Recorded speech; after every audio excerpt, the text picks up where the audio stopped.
She leaned into Damien's ear right there in the middle of the gala ballroom. Vanessa Hart, diamonds at her throat and champagne in her hand, and said it loud enough for the tables nearest them to hear. "Tell your wife to go home. She looks like she got dressed in the dark." The laughter that followed was quiet, but it cut through everything. Serena Whitmore stood 6 feet away and heard every word. If you've ever been humiliated in a room full of people who pretended not to notice, this story is for you. Stay until the very end. Hit like and drop a comment with the city you're watching from. I want to see how far this story travels. The invitation had arrived 3 weeks earlier, printed on heavy cream cardstock with gold embossed lettering that Serena had run her fingers over more times than she'd admit. The Hartwell Charity Gala. Annual benefit for the city's arts endowment. Black tie. 8 o'clock. The kind of event where the women wore jewelry that cost more than most people's cars, and the men spent the cocktail hour talking about deals they'd already closed. Damien had been nominated for the Hartwell Distinguished Service Award, recognition for his contributions to urban development, or at least that was how the nomination letter framed it. Serena had read the letter twice. She knew what it really meant. It meant Damien had donated enough to the right people and positioned himself carefully enough over the past 2 years that the committee had decided he was worth the endorsement. That was how these things worked.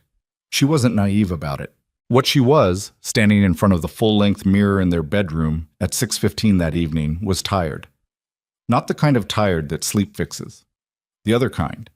The kind that settles into your bones after years of doing things you've stopped believing in, of smiling at dinners you don't want to attend, of listening to your husband talk about his vision and his portfolio and his brand, while your own name slowly stops meaning anything, even to yourself. She'd chosen the navy dress because it was the safest option. Not because she loved it, not because it made her feel anything in particular. It was appropriate. It was tasteful. It would not draw attention, and drawing attention was something she had quietly trained herself out of doing over the course of 8 years of marriage to Damien Cross. She looked at herself in the mirror for a long moment. The dress was fine. She was 36 years old, and she looked it, and her hair was done, and the small pearl earrings she'd put on were the ones her mother had given her years ago, and none of it, not one single element of how she'd put herself together that evening, reflected a single thing about who she actually was. She wasn't sure she could have told anyone who she actually was anymore. That thought had been showing up more frequently lately, not loudly, not as some kind of crisis, just as a quiet, persistent presence, like a door left slightly open in a room you're trying to heat. "You ready?" Damien appeared in the doorway, already in his tuxedo, already checking his phone. He looked good. He always looked good. That had been one of the first things she'd noticed about him, back when they were both 27 and the world felt like it had more room in it. He had a way of wearing expensive clothes that made it seem like the clothes were grateful to be on him. "Almost," Serena said. He glanced up at her briefly. Not the way someone looks at a person, the way someone looks at a task they need to confirm is complete. "We should leave in 10, he said, and went back to his phone. She picked up her clutch from the dresser. The drive to the Hartwell Museum of Art took 22 minutes. Damien spent most of it on a call. Something about permits, something about a zoning issue in the Riverside project, someone on the other end whose voice she could hear as a faint, tinny murmur through the earpiece. She watched the city move past the car window. She knew this route well. She'd driven it herself dozens of times over the years, bringing Damien to events when he didn't want to deal with parking, picking him up when things ran long. She knew which blocks had the good light at dusk, the way the river caught the evening color just past the Meridian Bridge. She used to paint. Watercolors mostly. Landscapes, sometimes portraits. She'd been good at it. Her professors had told her so, and she hadn't thought they were just being kind because 2 of them were not the type to soften things. She'd had a small show, once, in a gallery in the Arts District. Sold 4 pieces. Been invited to submit work for a group exhibition in the spring. Then she'd married Damien, and the spring came, and the invitation expired while she was helping him prepare for the launch of his first major development project, and she told herself she'd get back to it when things settled down, and things never settled down. And the paints were still in a box in the 3rd bedroom closet. The closet she called the studio sometimes, as a kind of private joke with herself. Damien ended his call as the car pulled up to the museum entrance. The front steps were already crowded with people arriving. tuxedos and gowns, the flash of camera phones, the particular sound of many well-dressed people greeting each other in the night air. "This is a big night," Damien said, not really to her, more to himself or to the idea of the evening. "I know," Serena said. "The Calloway group is going to be here. And I heard Marcus Ellison confirmed. That's significant, Serena, if I can get 5 minutes with him." "I know, Damien." He looked at her. Something shifted in his face, not quite impatience, but adjacent to it. "You look nice," he said, as though remembering he was supposed to say it. She got out of the car. Bed. Inside, the Hartwell Museum's grand hall had been transformed for the occasion. Long tables draped in white linen, centerpieces of dark flowers, burgundy roses, black-eyed Susans, low lighting that made everyone look slightly more beautiful than they were. A string quartet in the far corner playing something Serena recognized but couldn't name. Servers moving through the crowd with champagne and small plates of food that were elegant and insubstantial, the kind of food that keeps you technically fed while still leaving you hungry. She recognized faces. 8 years of attending events like this one meant she recognized a lot of faces. She didn't particularly feel close to any of them. There were the wives of Damien's colleagues and associates, women she'd had dozens of pleasant, careful conversations with at dozens of events like this one. Conversations that had a particular texture, smooth and deliberate, that never quite got anywhere. She had nothing against these women. She simply had nothing with them either. She took a glass of champagne from a passing tray and stood near the edge of the room while Damien was immediately absorbed into a cluster of men near the bar. She could see him from where she stood, the shift in his posture, the way he expanded when he was working a room, more present than he ever was at home. She watched him for a moment, then she looked away. She was studying one of the paintings on the wall, a large oil piece, a coastal scene, competent but not particularly interesting, when she heard the laugh. She knew the laugh. She'd heard it before, at 2 or 3 previous events. It was a specific kind of laugh, bright and slightly too loud, designed to be heard and to signal pleasure in a way that drew people's attention. It belonged to Vanessa Hart, who was one of those people who seemed to exist primarily as a social fact, known by everyone, attached to nothing in particular, present at everything. Serena didn't turn around immediately. She heard Damien's voice join in, and then she turned.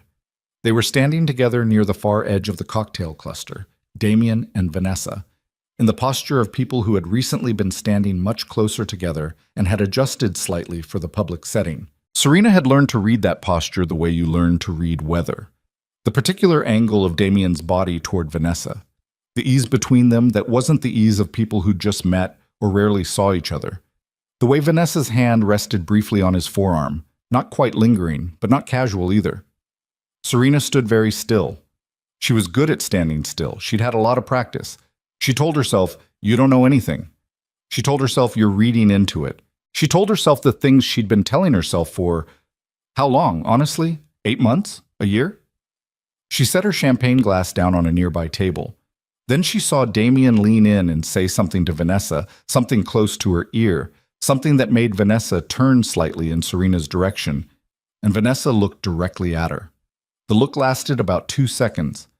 Then Vanessa smiled and leaned back into Damien, and Damien put his hand on the small of her back. Not the side of her back, not her shoulder. The small of her back, the place you put your hand when someone belongs to you. Serena felt the floor go slightly unsteady, the way it does after too long on a boat. She found the bathroom. Third door off the main corridor. She knew the museum's layout because she'd attended the donor appreciation event here 2 years ago. She ran cold water over her wrists the way her grandmother had taught her as a child, told her it helped when you felt overwhelmed. She wasn't crying. She was very deliberately not crying, standing over the sink in the third stall of the women's bathroom at the Hartwell Charity Gala, the sounds of the string quartet muffled through 2 closed doors. She looked at herself in the mirror. "You knew," some part of her said quietly. She had known. She'd known for a while. In the way you can know something and also refuse to let it become real.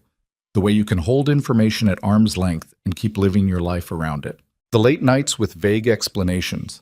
The shift in his attention, not sudden but gradual, like a slow leak. The way he'd stopped asking about her day, not with sudden cruelty, but just simply stopped, the question becoming something he no longer thought to ask.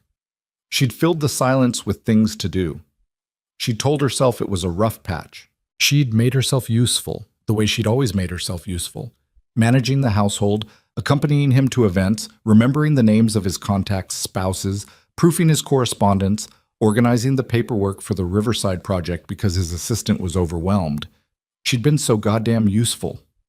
She dried her hands, straightened the neckline of the navy dress, opened the bathroom door. She would get through the evening. She would stand at Damien's side when he received his award.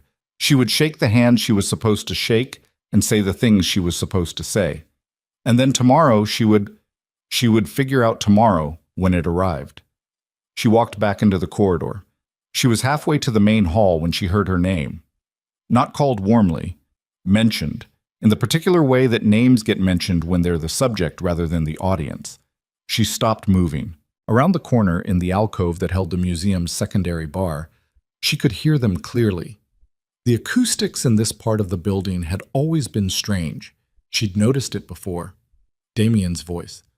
"Just tell her tonight. I've put it off long enough." A second voice she didn't recognize, male. "At the gala? Are you serious? I don't want to keep—" Damien dropped his voice, but the alcove carried it anyway. "Vanessa's not going to keep waiting, and I can't keep managing to—" "Damien, this is a terrible idea. Tonight, of all nights, it's already done. We've been done. She just hasn't been told yet." Serena stood in the corridor. She breathed. The carpet was a deep burgundy with a subtle gold pattern. She found herself looking at it very carefully. She just hasn't been told yet. 8 years. 8 years, and that was the sentence that contained her. Not a person. A pending task. Something that needed to be handled. She felt very cold, and then she felt very clear. She walked back into the main hall. The award ceremony began at 9:15. The tables had filled, the plates had been cleared, and the room had settled into the particular focused quiet of an audience waiting to be addressed. Serena sat in her assigned seat, one place to the left of where Damien would return after receiving the award, because that was the seating arrangement, because she was the wife, because that was where wives sat. She drank water. She did not drink more champagne. The evening's host, a local news anchor Serena vaguely recognized, stepped to the podium and began working through the program. Thank yous and acknowledgments. A brief video about the Arts Endowment's work. A presentation to a teacher from the city's east side who'd built a ceramics program from a single kiln and $40. Serena found herself watching that presentation carefully. The teacher, a woman probably 60 years old, gray-haired, wearing a dress that looked like she'd bought it recently and wasn't quite comfortable in it yet, accepted her award with a short, honest speech about her students. No polish, no performance. She said, "I got into this because clay doesn't lie to you. Whatever you put into it, that's what you get back." The room applauded. Serena pressed her hands together in her lap and looked at the tablecloth. Then Damien's name was called. He appeared from the side of the room. She hadn't tracked where he'd gone during the ceremony, which she now understood, and walked to the podium with the ease of someone who had spent years practicing how to walk into rooms. He accepted the award. He made a speech that was well-crafted and hit all the right notes. Gratitude, vision, community, investment in the city's future. The room applauded with genuine warmth. Damien Cross was well-liked. He was good at being well-liked. Serena applauded. He returned to the table. He sat down.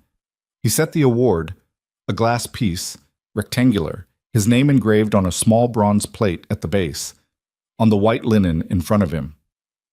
"Good speech," Serena said. "Thank you." He picked up his wine. She waited. A minute passed. 2. "Damien," she said quietly, "is there something you need to tell me?" Something moved across his face. Not guilt exactly. Something more like inconvenience. As if she had brought up a scheduling conflict at a bad time. He set his wine glass down. He glanced at the tables around them, people talking, not paying attention to them particularly. He seemed to make a decision. "This isn't the right—" "I heard you," Serena said. "In the corridor, by the bar." He looked at her. "I wasn't trying to listen," she said. "The acoustics in that hallway are strange, but I heard you." A long pause. Serena, I'm not going to make a scene, she said. I just want to know. Whatever it is you've been planning to tell me now. Let's not pretend anymore tonight. He exhaled. It was the exhale of someone about to do something they've convinced themselves is reasonable. I want a divorce, he said. She'd known it was coming. She had been prepared for it, or thought she had. But there is a distance between knowing something and hearing it said in a room full of people by the man you married at 28 in a garden in late September, and that distance is larger than you expect. She nodded once. Okay, she said. I'm sorry, he said, and did not sound sorry. I know. Then Vanessa Hart appeared at the edge of their table. She'd always had good timing, or perhaps she'd been watching from across the room, waiting for the right moment, which was worse in its own way. Damien, she said, and her voice was the voice of someone arriving at something that already belongs to them. He stood up. Serena looked at both of them. We should probably talk about, Damien began. Sit down, Serena said. Not loudly, not sharply, in the particular tone of someone who has run out of reasons to manage their voice for other people's comfort. He did not sit down. The table nearest them had gone quiet, then the next one. It spread the way these things do, not through volume, but through the particular human antenna that detects conflict and orients toward it.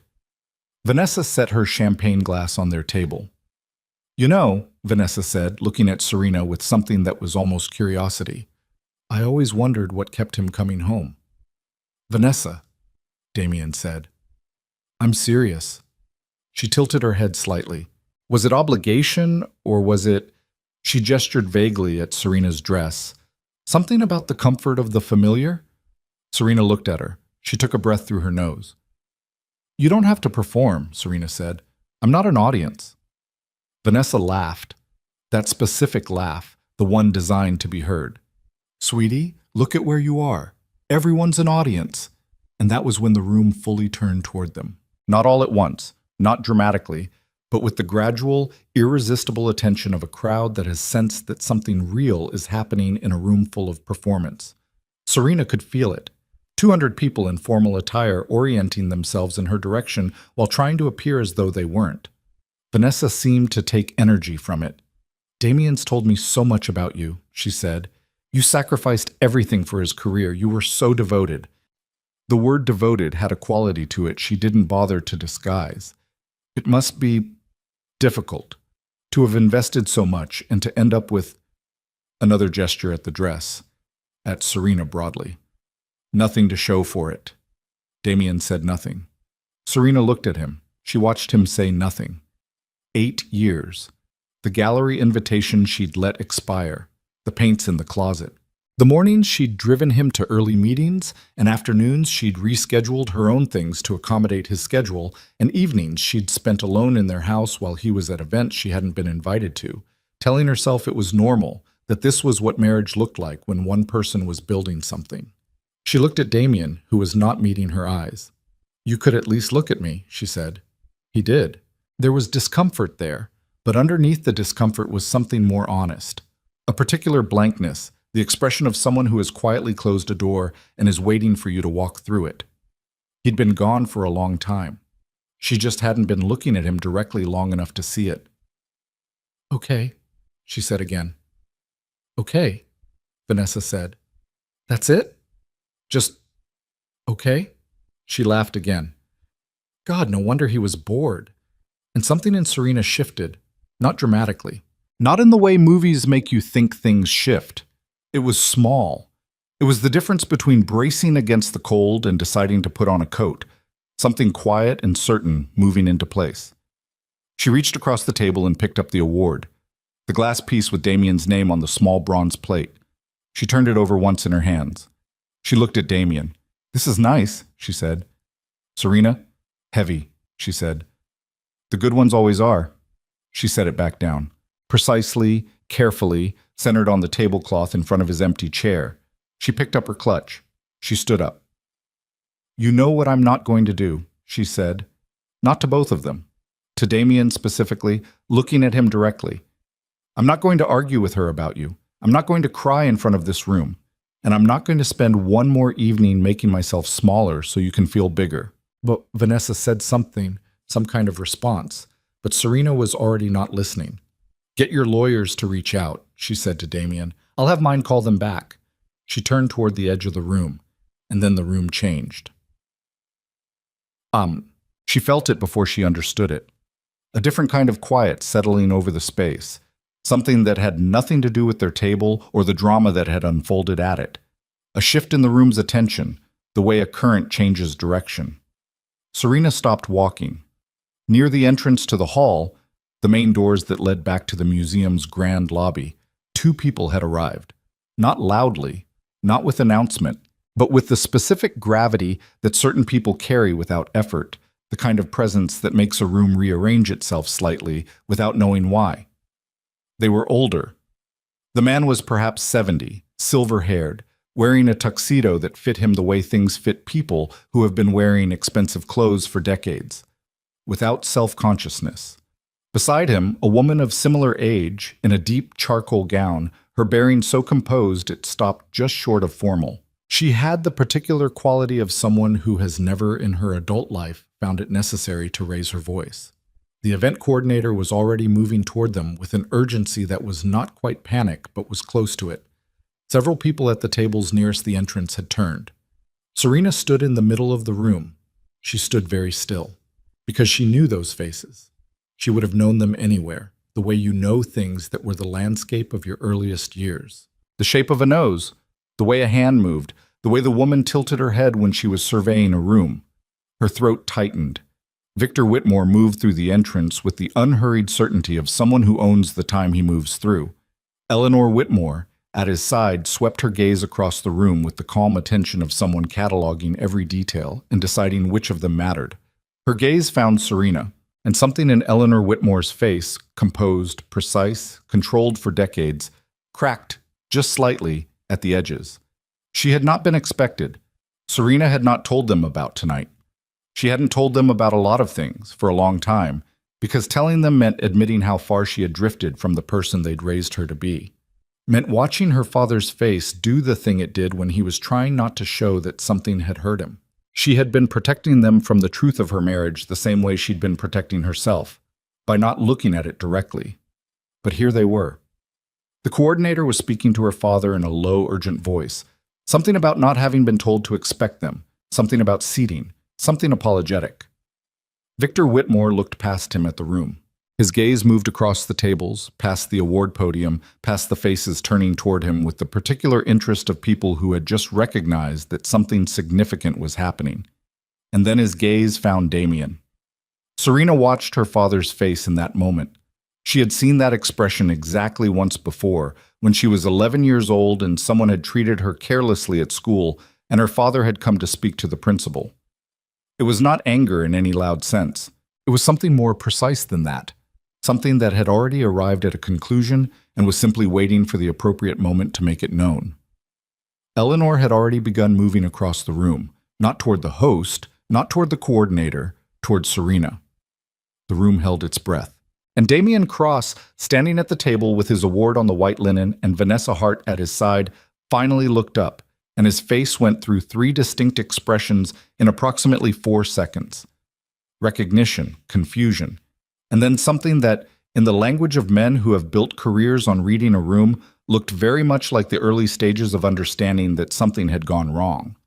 Very wrong. Victor Whitmore straightened his jacket. He began to walk.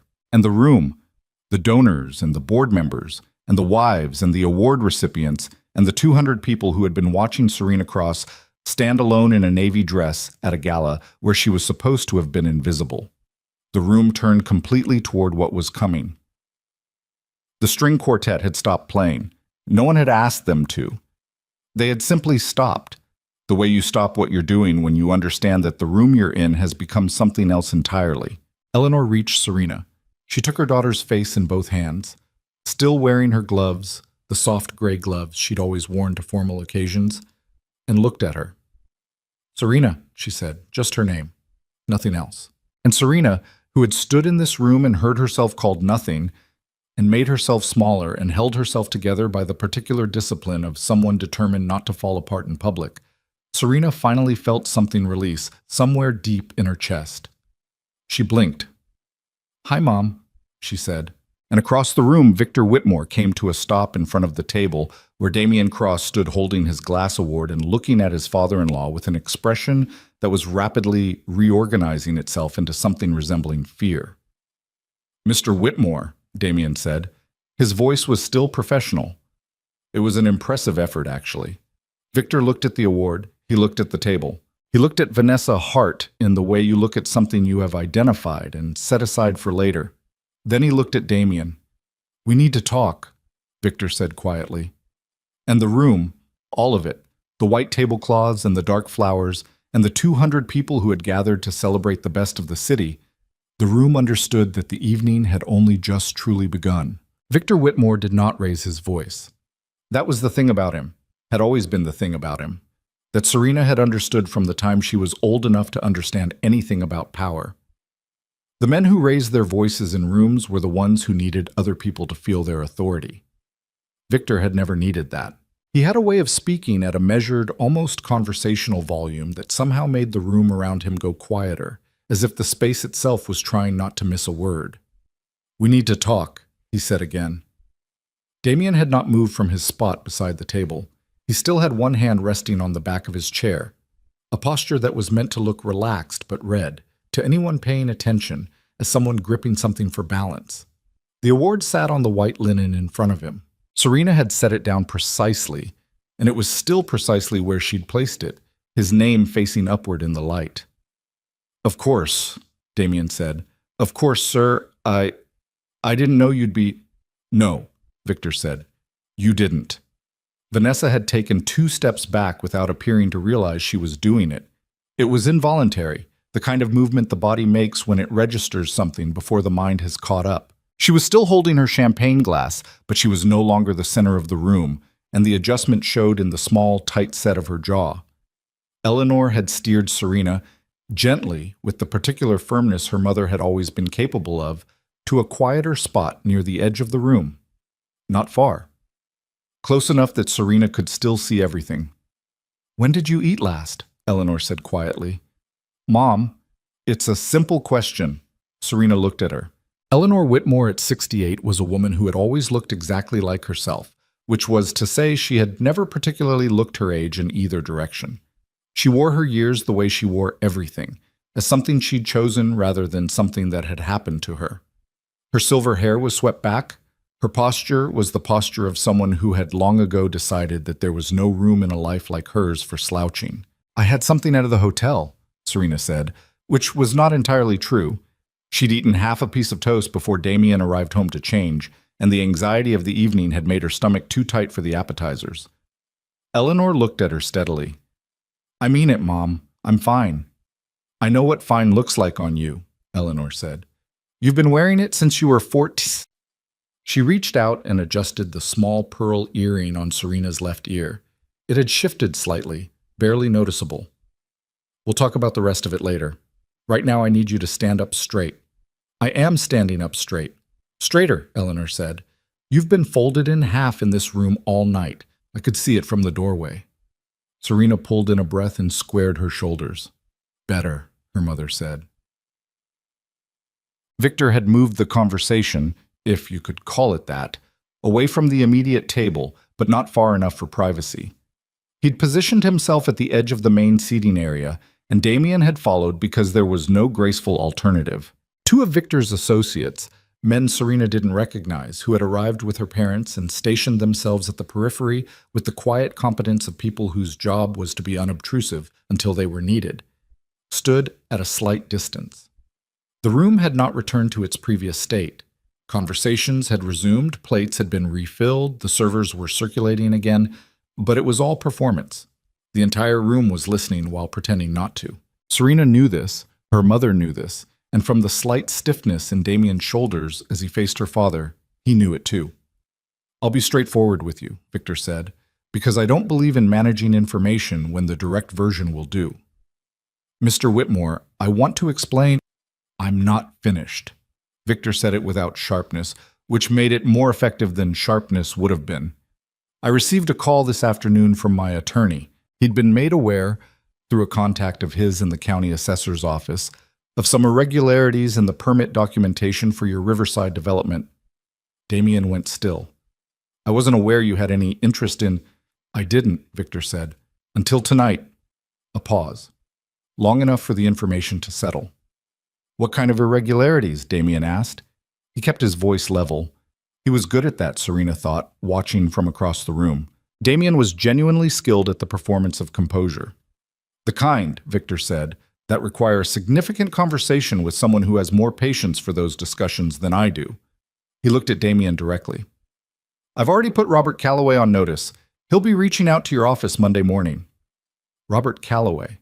Serena knew that name. The city's most prominent corporate attorney, the man who had represented 3 mayors and 2 governors, and was known, within the circles that mattered, for having a near-perfect record in front of the state's Financial Review Board. The color had shifted slightly in Damien's face. Those permits have been reviewed. I'm sure they have, Victor said pleasantly. A server approached, as servers will, oblivious to timing, offering champagne. Victor accepted a glass without looking at the server and did not drink from it. I understand, Victor continued, that you spoke to my daughter tonight. Damien's eyes moved, involuntarily, briefly, toward where Serena stood with Eleanor, then back to Victor. We had a conversation, yes.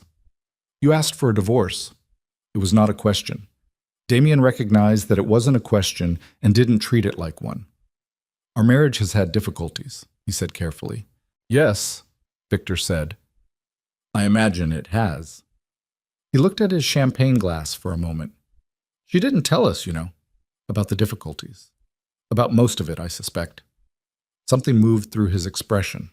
Not sentiment precisely, but something in the neighborhood of it. That's my daughter. She's always thought protecting other people from the truth of a situation was the same as handling the situation. Damien didn't respond to that. I won't pretend, Victor said, that this is only about my feelings as her father. It's not only that. It's also about the fact that my wife and I have spent 8 years treating you as a member of our family, and you have, in ways I'm still learning the full extent of, been conducting your affairs, personal and professional, with a level of carelessness that reflects very poorly on your judgment. Victor, Mr. Whitmore, Victor said. Still pleasant. Still quiet. We're not there anymore, I think. Bang. Vanessa had migrated to the far side of the room. Serena noticed this in the way she'd been noticing things all evening, not looking directly, but tracking. Vanessa had found a group of people she knew and reinserted herself into their conversation, but she was not fully present in it. Her eyes kept moving. She was recalibrating. Serena understood the recalibration. Vanessa had walked into the room tonight with a very specific understanding of what she was and what Serena was. Serena was the discarded wife, the woman who dressed without ambition and stood at the edges of her own marriage. Vanessa was the woman who had replaced her, not cruelly, in Vanessa's version of events, but inevitably, naturally, because she was more suited to the life, more capable of inhabiting it. That version of events was currently having a complicated evening. A woman Serena recognized, Patricia Avery, whose husband sat on the Hartwell board, appeared at Serena's elbow with the particular expression of someone who wants to be part of something significant. Serena, she said warmly, with the warmth of someone who has just remembered they were always on your side. I had no idea your parents were, Victor Whitmore. I didn't realize that you were related, Serena said. We had no idea. Patricia glanced toward where Victor stood with Damien. The Whitmore Foundation has been so generous to the Arts Endowment over the years, and I didn't make the connection, I suppose because you've always gone by Cross, Serena said. I took my husband's name. Of course. Patricia touched her arm briefly. Are you all right, sweetheart? Tonight has been a lot. Serena looked at her. She had sat next to Patricia Avery at 3 separate events in the past 2 years. Patricia had watched Vanessa Hart position herself near Damien at each of those events without saying a word. Patricia Avery was not someone who missed things. She was someone who chose which things to notice and which things to set aside as not pertinent to her interests. I'm fine, Serena said.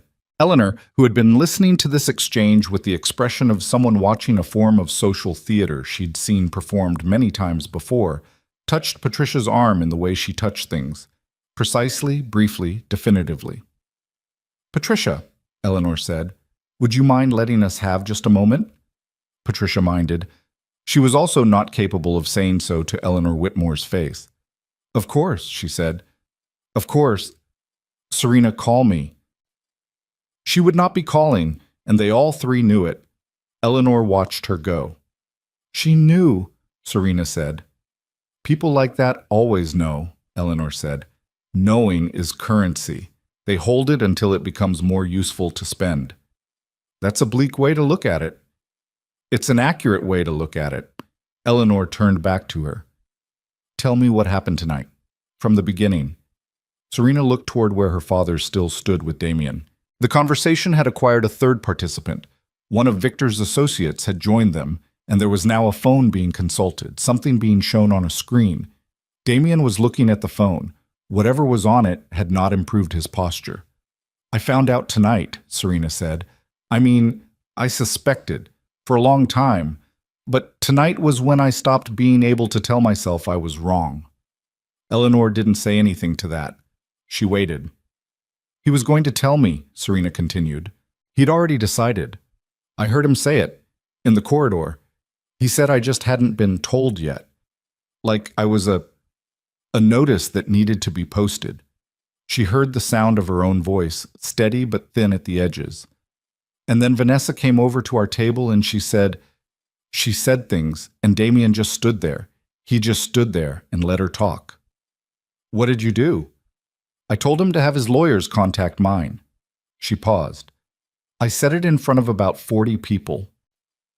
Something shifted in Eleanor's face. Not quite a smile. The shape of something that was not unhappy with its daughter. "Good," Eleanor said. "Mom, it was a mess. The whole room was watching." "The whole room should have been watching," Eleanor said. "You were owed a witness." Oh. The thing about the Whitmore name, the thing that Damien had not fully understood, or had understood abstractly without understanding the weight of it, was that it was not primarily a name that bought things. It wasn't the kind of money that made itself known through what it purchased. It was the kind of name that had been in rooms for 2 generations, and in rooms adjacent to those rooms for a generation before that. And because of this, it had a quality that money alone couldn't buy, which was the unspoken authority of something that has lasted. Victor Whitmore's father had built the foundation of the family's fortune in commercial real estate and shipping infrastructure. A different era, a different scale, but the same essential principle. Victor had inherited at 32 and then spent the next 4 decades making choices that compounded, not all of them correct, but most of them defensible. The Whitmore Legacy Foundation was the public face of a private empire that held interests in municipal bonds, regional banking, and 2 university endowments. Damien Cross had built his career, in part, by being in proximity to people who held this kind of weight. He was good at proximity. He understood how to make himself useful to people who had more than him, how to position himself as the kind of ambitious, capable young man that established families found appealing as allies. He had, over the years, successfully cultivated relationships with several families of significant regional influence. He had simply failed to understand which family he had actually married into. Not because the information wasn't there. It was. It was available to anyone who looked. But Serena had not spoken about her parents in the way that daughters of dynasties sometimes do, with the casual authority of someone who knows what they come from. She'd spoken about them the way people speak about family they love but don't see enough of, with warmth and some guilt and the shorthand of deep familiarity. She'd always said her family was comfortable. She'd used the word so consistently and with such genuine simplicity that Damien had filed it appropriately and moved on. He understood now what she'd meant by comfortable. He was currently having that understanding with both hands. Marcus Ellison, the name Damien had mentioned in the car on the way to the gala, the contact he'd hoped to get 5 minutes with, had spent the past 40 minutes in what appeared to be a warm conversation with Victor Whitmore. Serena watched this from across the room. She watched Damien watch it. The expression on his face was the expression of someone counting the cost of something that had already been spent. Gregory Hartwell himself, the museum's primary benefactor, the man whose name was on the building, had come to pay his respects to Victor and Eleanor within 15 minutes of their arrival. Serena had seen Gregory Hartwell twice in 8 years of attending events at his museum, both times briefly and at a distance. He was currently laughing at something her father had said. The evening had shifted in a way that Damien had not budgeted for. "You should have told us," Eleanor said. They had moved to a smaller alcove off the main hall, not the same one where Serena had overheard Damien's conversation, a different one, with 2 chairs and a view of the museum's interior courtyard. Eleanor had produced this alcove with the ease of someone who had attended enough events in enough venues to know exactly where the rooms within the rooms were. "I know," Serena said. "Not because we would have intervened. Not because your father would have done anything like what he's doing out there tonight." Eleanor paused. "He's doing that because he walked in and saw his daughter standing alone in the middle of that room with an expression I recognized from the worst week of your childhood. And he made a decision. That's between him and his own feelings. I know that too." "What I mean," Eleanor said carefully, "is that you should have told us because you would have felt less alone. That's all." Serena looked out at the courtyard. There was a fountain in it, turned off for the winter, the basin empty. The museum's courtyard lights were low and amber and the stone looked cold. "I didn't want you to know how much I'd given up," she said. It was the first time she'd said it that directly, even to herself. "I'd made choices," she continued. "The gallery show. The foundation residency I turned down the year we got married. The job I was offered at the Arts Council. I didn't even tell you about that one." She pressed her hands together in her lap. "I told myself they were my choices, that I was choosing to support what we were building, and at the beginning, I meant it. I think I actually meant it." "I know you did," Eleanor said, "but somewhere along the way it became, I don't know how to describe it. It became the only thing I knew how to do. Just shrink. Make room. Make it easier for him to take up more space." She stopped. "And I never said anything because saying something meant admitting that the whole 8 years had been moving in the wrong direction, and I didn't know how to look at that." Eleanor was quiet for a moment. "Your grandmother," she said finally, "stayed in a marriage for 22 years that she should have left in the 5th year. Not because she was weak. She was the least weak person I've known, because she'd been taught very thoroughly that endurance was the same thing as virtue, that if you held on long enough, what you'd held on for became worth holding." Serena looked at her mother. "You are not your grandmother," Eleanor said, "but I recognize the pattern. I should have—" She stopped herself, and Serena saw something that rarely appeared on her mother's face, which was uncertainty. "I should have asked you more directly. Over the years. Instead of, I think I accepted your fine because it was easier than pushing. Mom, you couldn't have—" "I'm not asking for absolution," Eleanor said. "I'm acknowledging a fact." They sat with that for a moment. "What happens now?" Serena asked. "With the marriage?" "With everything." Eleanor straightened slightly, not dramatically, just the subtle adjustment of a woman who has, when necessary, made herself into a foundation that other things could lean against. "With the marriage, you already know what happens. You said it yourself in front of 40 people. A pause. "Your father has retained your grandfather's estate attorney, who is quite extraordinary and quite unpleasant to negotiate against. That process will take the time it takes. And Damien's business." Eleanor looked at her steadily. "What your father does or doesn't do regarding Damien's professional affairs is not something I'm going to tell you in advance. I'll say this. Your father has access to information about the Riverside project that Damien is not aware he has. Whatever comes of that will come of the facts, not of spite." Serena absorbed this. "I'm not going to pretend that it doesn't feel like some form of justice," Serena said. "No," Eleanor agreed. "I'm not pretending that either." Well, when they returned to the main hall, the room had changed again. It was later in the evening, past 10 now, and the formal program had fully concluded, the tables cleared to the edges, people migrating into smaller conversations. The string quartet had resumed, and the music had the slightly more relaxed quality of musicians who have done their job and are now filling space. Damien was standing near the bar.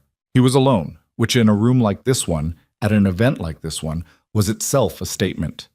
The social mathematics were visible to anyone who understood them. The people who had been gravitating toward him earlier in the evening were no longer in his orbit. Marcus Ellison was at a table across the room with Gregory Hartwell. Robert Calloway, she'd spotted him now, a tall man with silver glasses and the professional patience of a chess player, had been present in a conversation near the entrance for the past 20 minutes, and twice she'd seen Damien glance in his direction. Vanessa Hart had left. Serena wasn't sure precisely when. She'd noticed the absence rather than the departure. Vanessa's specific kind of presence was the kind you tracked by its effects on a room, and at some point the effects had simply stopped. She registered this without particular satisfaction, or told herself she did. The truth was more complicated. There was something in her that felt a grim species of vindication at Vanessa's absence, at the speed with which a woman who had been so certain of her position had quietly exited the building when that position became untenable. Serena wasn't proud of the feeling, but she wasn't going to pretend it wasn't there. Victor had separated from his conversations and was crossing the room toward her. He moved with the unhurried directness of someone who has somewhere to be and is choosing not to hurry. He stopped in front of her. He looked at her for a moment in the way parents look at their adult children when they're doing the math between who they were and who they are. "You're all right," he said. It was not a question. "I'm getting there," she said. He nodded. That was the right answer, in her father's vocabulary. "Robert spoke briefly to the coordinator this evening," he said. "There's a conversation that needs to happen with the Hartwell board about the award. Given the pending review of the Riverside permits, the committee may want to revisit the recognition." Serena looked at him. "Dad, it's not punitive," he said. "It's appropriate. The award represents an endorsement of professional integrity. If there are questions about that integrity, the board has a responsibility to its donors to address them." He paused. "That's not me saying it. That's how boards function when they're run correctly. And you intend to make sure they function correctly." "I intend," her father said carefully, "to provide them with the information they need to make a responsible decision. What they do with it is up to them." Serena looked across the room at Damien, still at the bar, nursing whatever he was drinking, his tuxedo slightly less perfect than it had been 2 hours ago.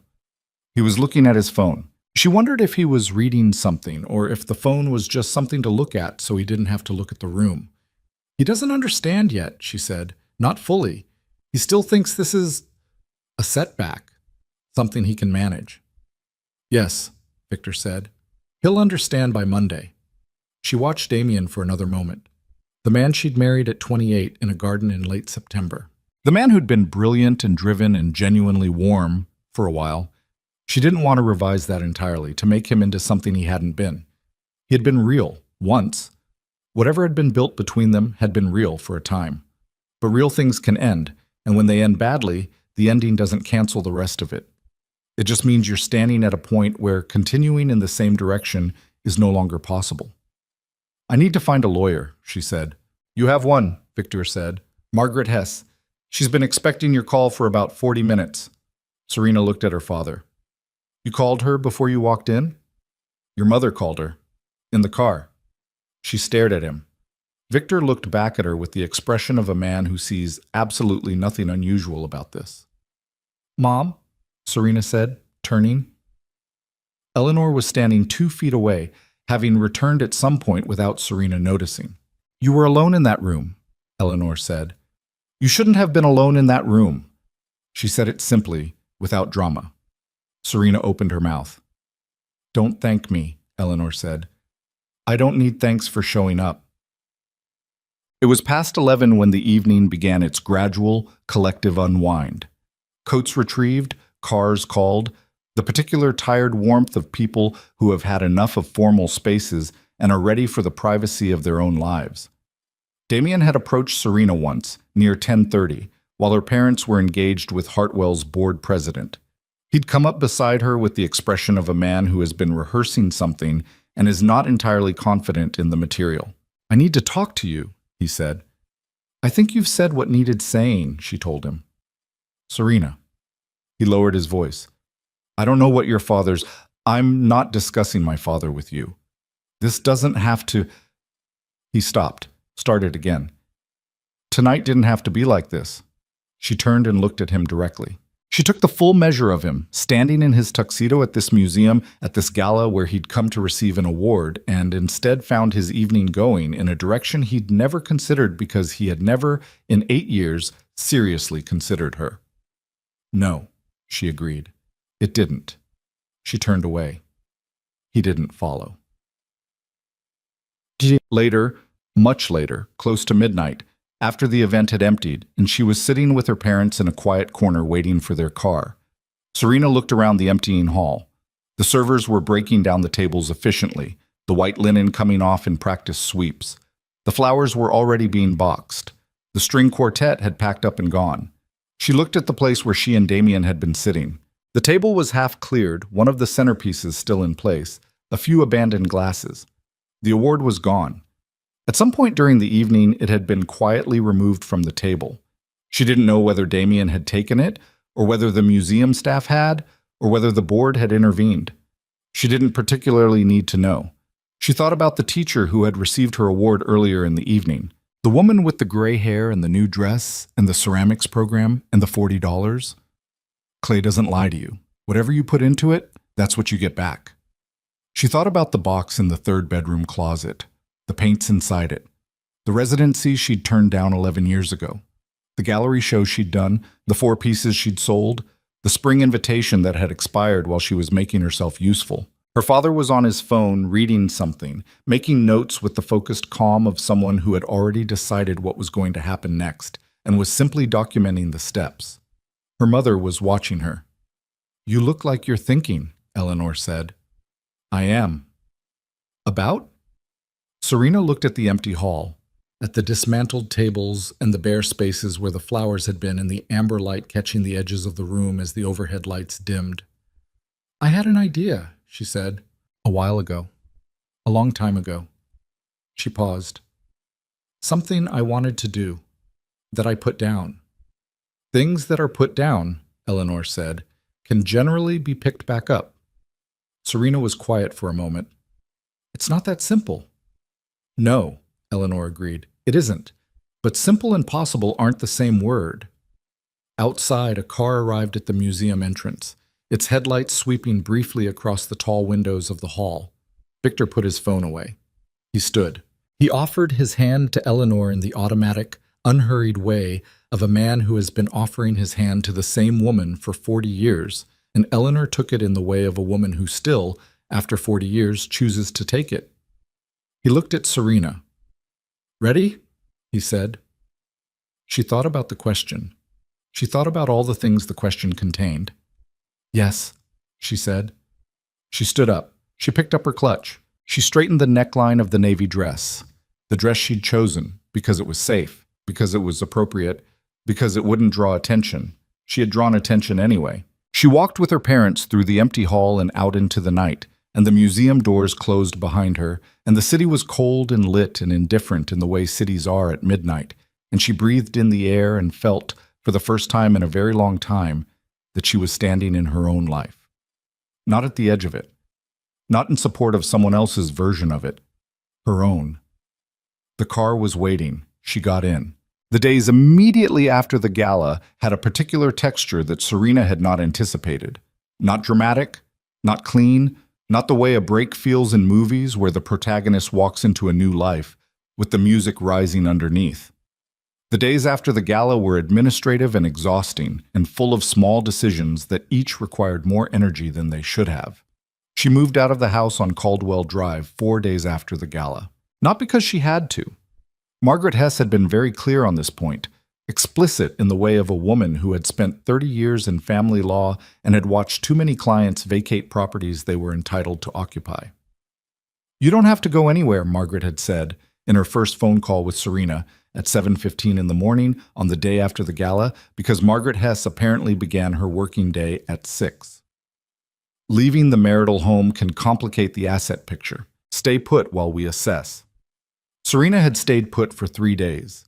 She'd walked through the rooms of the house on Caldwell Drive and tried to locate herself in them, and found she couldn't. She'd chosen almost none of it.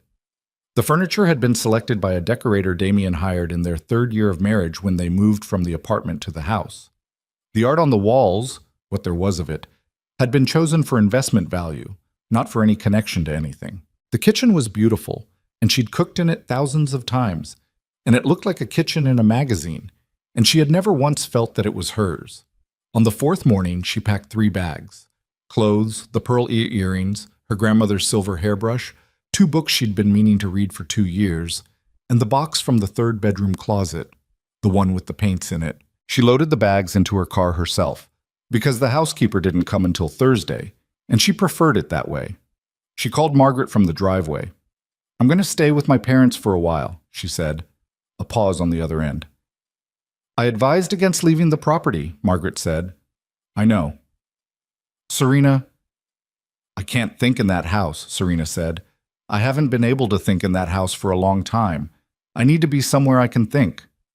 Another pause, the sound of Margaret setting something down. "All right," she said. "Document the condition of everything before you leave. Photographs of each room. I'll send you a list of what we need to record." "Thank you." "Don't thank me. You're paying me $900 an hour." Serena almost smiled. "Right." She backed out of the driveway without looking at the house. The Whitmore family home, the one Serena had grown up in, the one her parents had occupied for 35 years, was a large, older house on the north end of the city in a neighborhood that had been established long before the city spread outward to its current edges. The house was not ostentatious. That was a deliberate choice, not a limitation. Victor Whitmore had always held a particular view about the relationship between wealth and display, which was that the people who most needed to display it were the people who had it least securely. The house was substantial. It had wide rooms and good light, and a garden that Eleanor maintained with the focused, slightly competitive attention she brought to everything. Serena had her old bedroom. It had been converted at some point into a guest room, which meant it no longer had the posters or the particular mess of her adolescence. But it had the same window looking out over the back garden and the same quality of morning light she remembered from childhood. And she stood in it the first morning with a cup of coffee and watched the light come up over the garden beds and felt something loosen in her chest that she hadn't known was tight. She called her attorney twice a day. She answered emails from Margaret's paralegal. She went through 8 years of financial records that she'd maintained with meticulous care because that had been her job, functionally, managing the paperwork of their life, and sent the relevant documents to Margaret's office in organized folders that Margaret's paralegal described as the most useful thing a client has ever sent me. She slept 8 hours a night, which she hadn't done in years. She did not call Damien. He did not call her.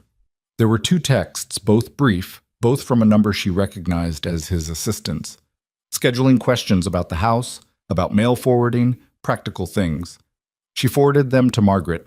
She was, in the technical sense, fine. She was also, in the larger sense, still figuring out what fine meant now. The first meeting with Margaret Hess in person took place on a Thursday morning, 10 days after the gala, in Margaret's office on the 14th floor of a building downtown. Margaret was a compact woman in her early 60s with close-cropped gray hair and reading glasses she wore on a chain around her neck, and removed and replaced with a frequency that seemed to track her level of engagement with whatever she was reading. She had the energy of someone who runs on black coffee and the sustained outrage of someone who has watched too many people treated badly by people they trusted. She had laid out the financial picture across the conference table. 8 years of marriage produced a document trail, and Margaret had read all of it. "You want the summary or the detail?" Margaret asked. "Summary first," Serena said, then detail. "The summary is, you are in a better position than you know, and he is in a worse position than he knows." Margaret put her glasses on and looked at a document. "During the marriage, you contributed, directly and indirectly, to the growth of several of his primary assets. The Riverside project in particular has your fingerprints all over it in ways that will be very useful to us. You reviewed permits, you coordinated with contractors. There are emails, Serena, dozens of emails, where you're functionally the project manager." "I was helping," Serena said. "You were an unpaid employee with a wedding ring," Margaret said, "which is, for our purposes, significantly better than just helping." She moved to another document. "The marital estate is more substantial than he may have anticipated you knowing. There's the house on Caldwell, which you're entitled to a significant portion of, the investment accounts, which are jointly held regardless of who managed the deposits, and 3 pieces of commercial property he acquired during the marriage that he may be hoping to characterize as separate business assets. And the Riverside project itself? Margaret looked at her over her glasses.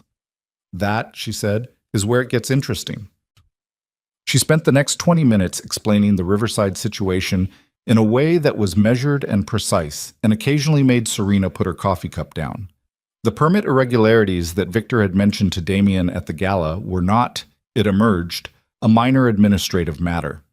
They were the kind of irregularities that emerge when someone has been routing approvals through intermediaries, and the intermediaries have been less careful than the principal. It was not, Margaret was careful to say, something she was in a position to characterize legally.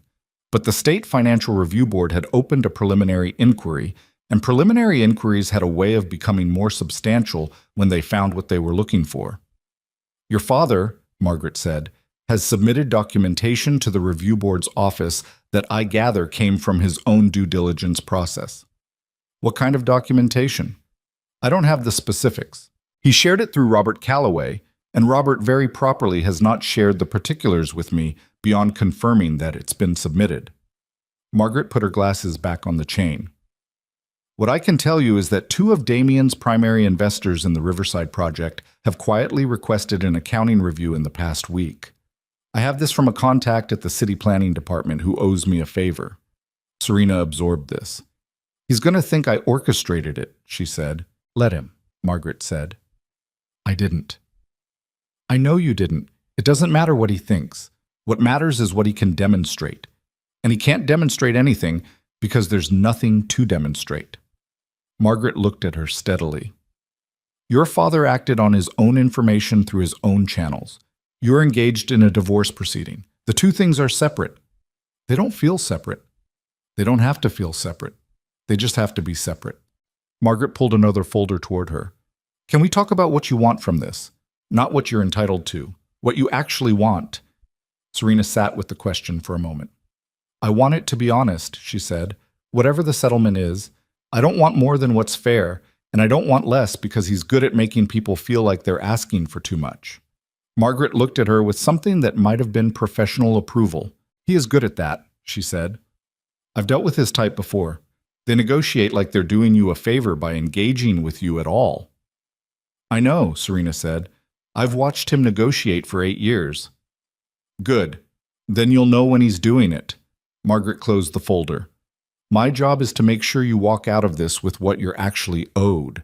Your job is to let me do my job and not to have any direct conversations with him about the substance of the proceedings. I understand. And to not feel guilty, Margaret added. That's equally important, and it's the part my clients struggle with most. Serena looked at her. I'm working on it, she said. The call from Damien came on a Saturday. She almost didn't answer, then answered because Margaret had said if he called, she should take note of what he said, but not engage with the substance, and she was curious, in the way you're curious about something that used to be central to your life and has become strange. I need to talk to you, he said, not through lawyers. Damien, 5 minutes. I'm not asking for... He stopped. She could hear something in his voice that she hadn't heard before, or hadn't heard in a long time. Not the professional composure, not the forward momentum of a man who has always been moving toward the next thing. Something rawer. I just need to say some things. She pressed the phone against her ear. Say them, she said. A pause. I didn't... He stopped again, started. I didn't think about what I was doing to you. I told myself stories about it. That you were fine. That you had what you needed, that the marriage had run its course and we both knew it, and it was just a matter of... He broke off. I told myself you'd be all right, that you were always all right. That was the thing about you, Serena, that I... Another stop. You were always all right, and I used that. I used your capacity to handle things to avoid dealing with what I was doing. She sat on the edge of her bed in her childhood room. Outside the window, the garden was in its winter state. Bare beds, the rose bushes cut back, the earth dark and turned over. I know, she said. I'm sorry, he said. I mean that. She believed him. That was the strange thing. She believed he was sorry in the way people are sorry when they've run the full distance of a bad decision and are finally standing in the consequences. Not sorry enough to have stopped himself, not sorry in any way that changed the material facts, but genuinely sorry, in the way of a person who is capable of remorse without having been capable of the discipline that would have made the remorse unnecessary. "I hear you," she said. "That's not the same as forgiving me," he said. "No," she agreed. "It isn't." Another pause. When he spoke again, his voice was different, flatter, more careful. "Your father's documentation to the review board," he said. "I need you to understand what that could—" "Don't," she said. "Serena, I said don't." She kept her voice level. "I'm not your advocate. I'm not going to talk to my father on your behalf. Whatever process is happening with the review board has nothing to do with our divorce proceedings and nothing to do with me. If you want to discuss the proceedings, call Margaret." Silence. "Is that all?" she asked. "I suppose it is," he said. She ended the call. She sat for a moment with the phone in her hand, and she identified the feeling she was having, which was not grief exactly, though it had some of grief's texture. More like the particular exhaustion of something that has been over for a long time finally being formally acknowledged as over. She opened her contacts and found a name she hadn't called in 3 years. Caroline Watts. Her closest friend from before the marriage. Before the years of making herself smaller. Before the slow accumulation of choices that had narrowed her world. Caroline, who had tried for the first 2 years of the marriage, and then accepted with graceful sadness the distance that Damien's orbit seemed to create around the people who entered it. She called. It rang 4 times, and she was composing a voicemail in her head when Caroline picked up. "Serena." A pause, and then warmth, immediate and uncomplicated. "Oh my... Hi. Hi. Are you okay? I heard someone from Patricia Avery's circle sent me something, some kind of..." "I'm fine," Serena said, and then, "No, I'm getting there." "Okay," Caroline said. "Okay, tell me." So she told her. All of it, or most of it. The parts she could say clearly and the parts she had to work to get out. Caroline listened the way good friends listen. Not silently, but with the particular attentive sounds that tell you someone is actually there, and interjecting only to ask the questions that helped Serena keep going. When she was done, Caroline said, "I want you to know that I'm very angry on your behalf." Serena felt something ease. "I know," she said, "and I want you to also know that I'm going to not say the things I could say about how I saw this coming, because you don't need to hear that right now. I appreciate it, but I am thinking them loudly." "I can hear them," Serena said. Caroline laughed. A real laugh, the kind Serena had known for 20 years. And hearing it was, unexpectedly, one of the better things that had happened to her in 2 weeks. "Come have dinner," Caroline said. "This week. Bring whatever you need to bring. Stay as long as you want." "I'm staying with my parents. Then come for dinner and go back to your parents. I don't care. Just come." "Okay," Serena said. "Tuesday," Caroline said. 7. I'll make the pasta." "You always make pasta." "Because I'm good at it," Caroline said. "Don't argue with what works." Monday arrived, and with Monday came what Victor had predicted, the full beginning of what Damien would later describe, to the few people he still spoke to openly, as a systematic dismantling, though the reality was more ordinary than that. It was not orchestrated.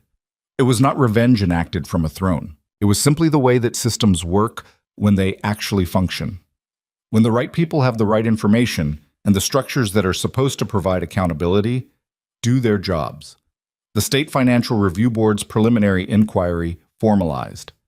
2 of Damien's primary investors requested a temporary hold on their participation in the Riverside project pending the outcome.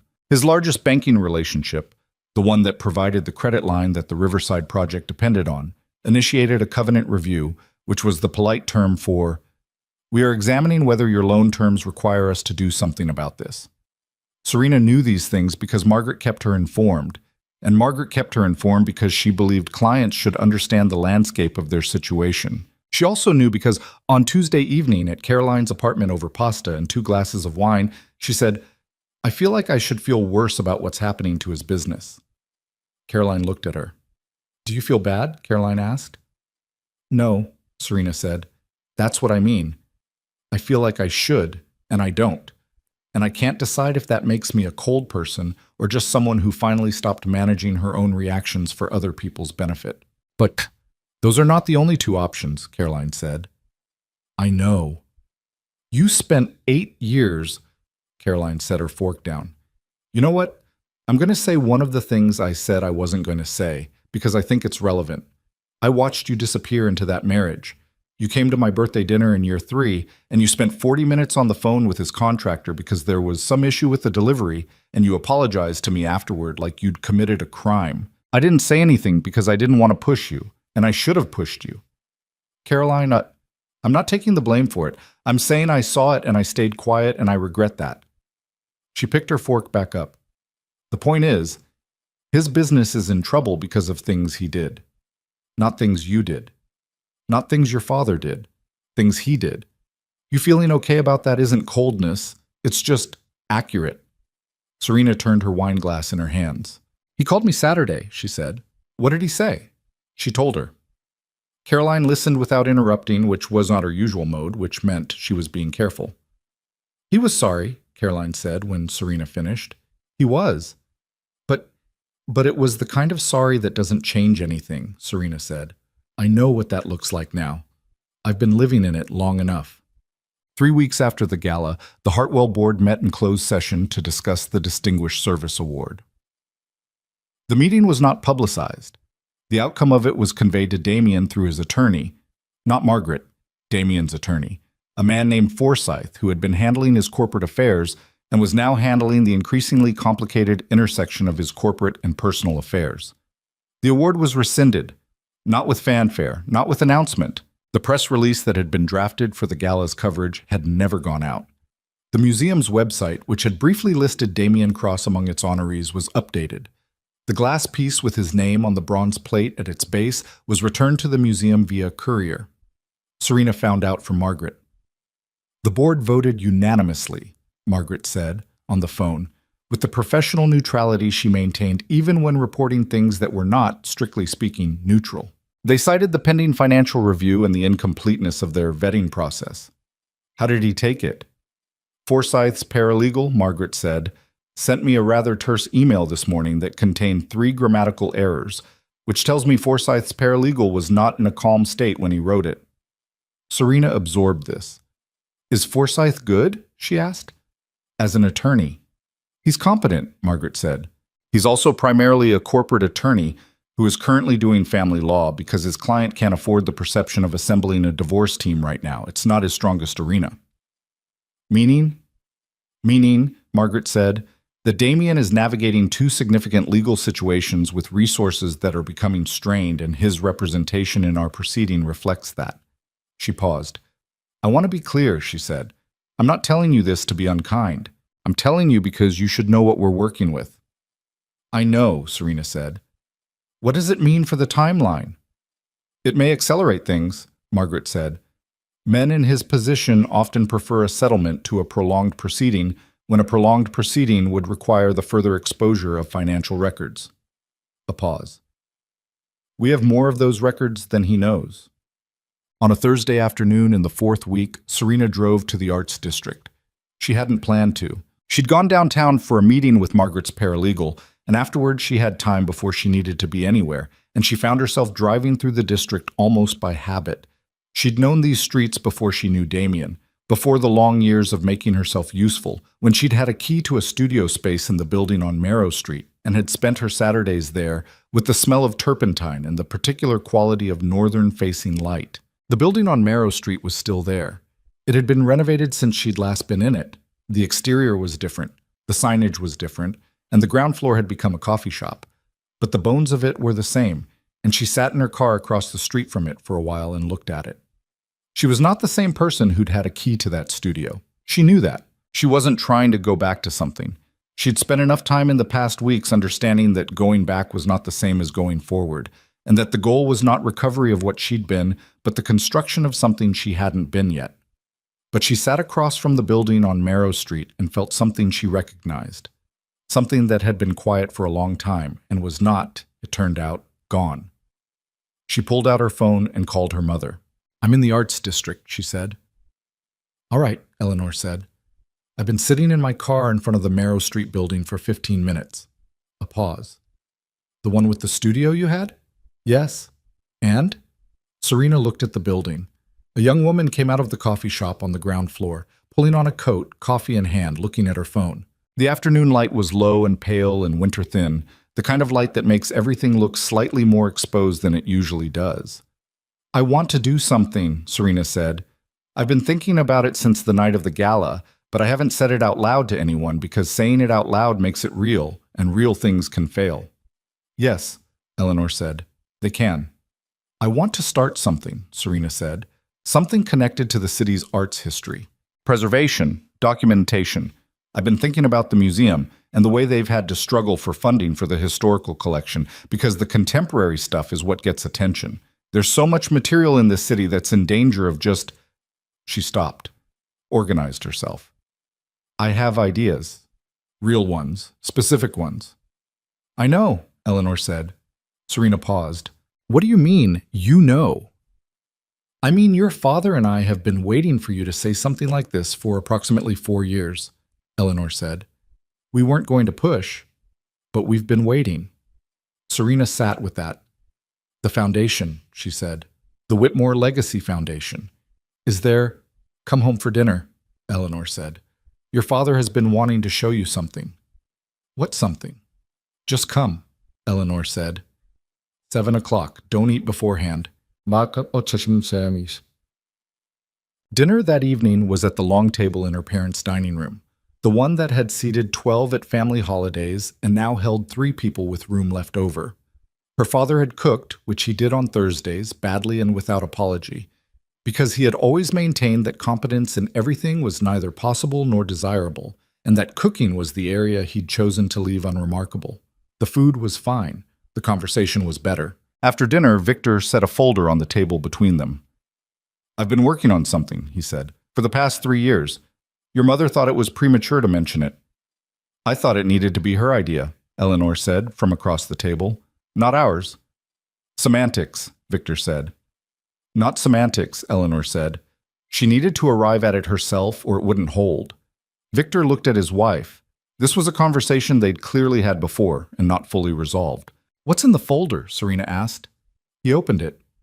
Inside was a proposal, detailed, the kind of document that represented years of thinking, not a recent whim.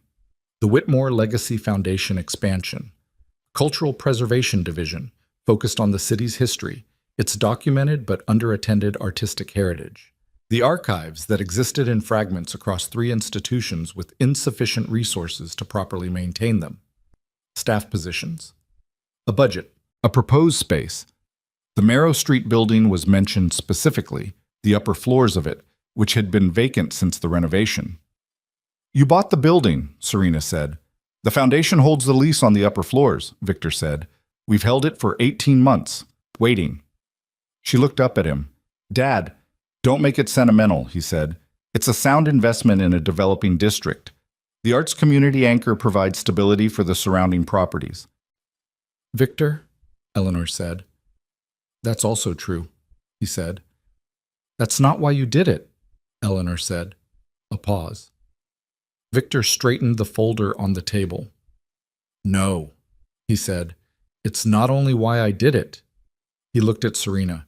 You had something before you got married that was worth something real, and you set it down, and I watched you set it down, and I told myself it was your life and your choices, and that you'd pick it back up when you were ready.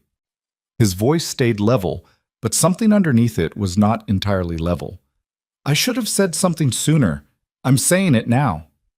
Serena looked at her father, at this man who had built things his entire life and had, she understood now, been building this particular thing quietly, in the background, while she was busy disappearing into someone else's vision of the future. What would I be? She asked. In this, what's the role? Director, Victor said. The Foundation's Cultural Preservation Division needs someone who understands both the material and the people who hold it. Someone who can deal with institutions, with donors, with the city. Someone with enough credibility in the field and enough understanding of how organizational structures work. I've been out of the field for 8 years. You've been out of one part of it, Eleanor said. You've been managing a complex set of financial and organizational tasks for 8 years. That's not nothing. Margaret's paralegal said the same thing, Serena said, about the divorce. Margaret's paralegal is correct, Eleanor said. Skills transfer. What you built during those 8 years wasn't nothing. It was applied in the wrong direction. Now you point it somewhere that matters. Serena looked at the folder, at the proposal, at the Marrow Street address on the 5th page.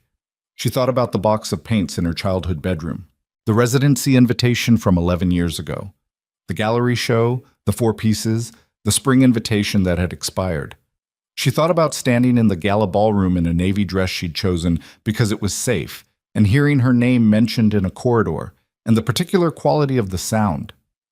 She looked at her father. The Whitmore Legacy Foundation, she said. Cultural Preservation Division. That's a working title, Victor said. You can call it whatever you want. I want to call it something specific, something that means what it does. She looked at the folder. Can I take this home? Read through the full proposal tonight? It's yours, her father said. She reached across the table and closed the folder. She ran her thumb across the cover. The Whitmore Foundation letterhead, the formal typeface, her father's careful handwriting in the margin of the first page. Outside, the winter garden was dark, the bare rose bushes, the turned earth waiting for spring. She had spent 8 years managing herself around another person's vision of what she should be. She had done it with such thoroughness that she had stopped being able to see her own vision clearly, the way you stop being able to hear a sound that plays constantly in the background. You don't notice it's gone until the room goes quiet. The room was quiet now. She picked up the folder. I'll have thoughts, she said. A lot of thoughts. By tomorrow morning. Victor almost smiled. Almost. I was counting on it, he said. She read the proposal twice that night. Once quickly, standing at the kitchen counter with a glass of water, scanning for the shape of it. Then again slowly, at the desk in her childhood bedroom, with a pen in her hand, making notes in the margins the way she used to annotate everything before she became someone who processed other people's documents instead of her own. By midnight, she had 4 pages of handwritten notes. By 1 in the morning, she had a list of questions. Not skeptical questions, building questions, the kind that emerge when a mind is actually engaging with a problem rather than just reviewing it. She turned off the light at 1:30 and lay in the dark looking at the ceiling and felt something she hadn't felt in long enough that it took her a moment to name it. Anticipation. Not the anxious kind, the other kind. She slept well. In the morning, she found her father already at the table with coffee and the newspaper, which he read in print because he had decided at 65 that the digital version gave him nothing the print version didn't, and he had enough screens in his life. He looked up when she came in. She set the 4 pages of notes on the table in front of him. He picked them up. He read through them with the focused, unhurried attention he gave everything worth his time. She poured coffee and sat across from him and waited. He turned the last page over, set the papers down. Question 7, he said. The archive partnership with the university. You think it should be primary rather than supplementary. The university's holding 3 decades of material that nobody's properly cataloged because they don't have the staff and the foundation doesn't have the space. If we're serious about preservation, that has to be the anchor relationship, not an add-on. She wrapped her hands around her coffee cup. And it gives us institutional credibility from day one instead of having to build it from scratch. Victor looked at her notes again. Something in his face was doing the thing it did when he was recalculating. The university relationship has complications, he said. There's a board committee that controls the archive access, and 2 of the members have had prior friction with the foundation over a property matter 3 years ago. I know, Serena said. I read the foundation's annual reports while you were still asleep, all 6 years of them. He looked at her. The friction was about the Glenview parcel, she said, and from what I can tell, it was a miscommunication about the foundation's development intentions that was never properly resolved. Not a substantive disagreement, a procedural one. That's fixable. Victor set his coffee cup down. He was quiet for a moment. You read 6 years of annual reports before 7 in the morning, he said. I couldn't sleep after 1. He looked at her for a long moment. Then he said, There's a meeting with the university provost scheduled for the 14th. I was going to attend with Robert. I want to attend, Serena said. Instead of Robert. Instead of. Robert is a corporate attorney. He's excellent. He is not the right face for a conversation about academic archive access and cultural preservation partnerships. She met her father's eyes. I am. Victor picked up his coffee. I'll let Robert know, he said. That's it. The divorce proceedings moved with a speed that surprised her, and then she understood why. Margaret called on a Wednesday morning, 5 weeks after the gala, with the particular energy of someone delivering expected news ahead of schedule. Forsyth's office reached out, Margaret said. Damien wants to discuss a settlement framework. How broad a framework? Comprehensive. He wants to conclude the proceedings rather than go to discovery. A pause. Discovery would require him to produce financial records that are currently also under review by the state board. He would prefer not to have two separate legal processes examining the same documents from two different directions. Serena thought about this. What does Margaret think? She asked. She'd started doing this, referring to Margaret in the third person when she was actually talking to Margaret, as a way of reminding herself to think about it analytically rather than personally. Margaret thinks, Margaret said, without missing a beat, that the leverage is currently in your favor, and that a well-structured settlement will reflect that, and that going to full discovery would likely yield more, but would also take 2 more years and cost both parties significantly more in legal fees and personal exposure. What's well-structured mean specifically? The house. A significant portion of the investment accounts. I'm targeting 60%. I'll likely land at 55%. Fair market share of the Riverside project's equity, assuming the project retains value after the review board finishes, which is uncertain, and support payments at a level commensurate with the income differential during the marriage. Serena was quiet. The Riverside equity, she said. If the review finds what they seem to be looking for, that portion of the settlement may not be worth what it is today, Margaret said. Yes, that's a risk. There are arguments on both sides of whether to take certain value now versus potentially more uncertain value later. What does your instinct say? My instinct says take the house and the accounts and a clean exit, and let the Riverside situation resolve itself however it resolves itself. The cleaner the break, the better. A pause. But I am not the one who has to live with the decision. Serena looked out the window of her childhood bedroom at the winter garden. Set up the meeting, she said. I want to be there. Clients don't typically... I want to be there, she said again. A brief pause. I'll arrange it, Margaret said. The settlement meeting took place on a Friday morning in Margaret's conference room. Damien arrived with Forsyth and a junior associate who appeared to be there primarily to carry folders. Serena arrived with Margaret and Margaret's senior paralegal. She had not seen Damien since the gala. 5 weeks. He looked the same in the ways that mattered. Same bone structure, same way of taking up space. But there was something different in the composition of it. The professional sureness that he'd always carried like a second skin was still present but slightly looser, like a coat that fit well enough but had been worn hard. He looked at her when she came in. She looked back. Serena, he said. Damien, she said. They sat across from each other at the conference table. Margaret and Forsyth arranged themselves at the head and foot respectively, with the careful lateral positioning of people who have done this many times and know the geometry of it. The meeting lasted 3 hours and 20 minutes. Serena did not speak for the first 40 minutes. She watched. She'd learned this from years of sitting in on Damien's business meetings, which was one of the things she was starting to understand differently. All the things she'd absorbed by proximity that she'd never applied on her own behalf. She knew how Damien negotiated. She knew when he was giving ground willingly versus when he was giving it tactically. She knew the particular quality of his silences and what each kind meant. When Forsyth floated the first proposal, structured around a 43% share of the investment accounts and a buyout of her equity in the house, she watched Damien's hands while Forsyth talked.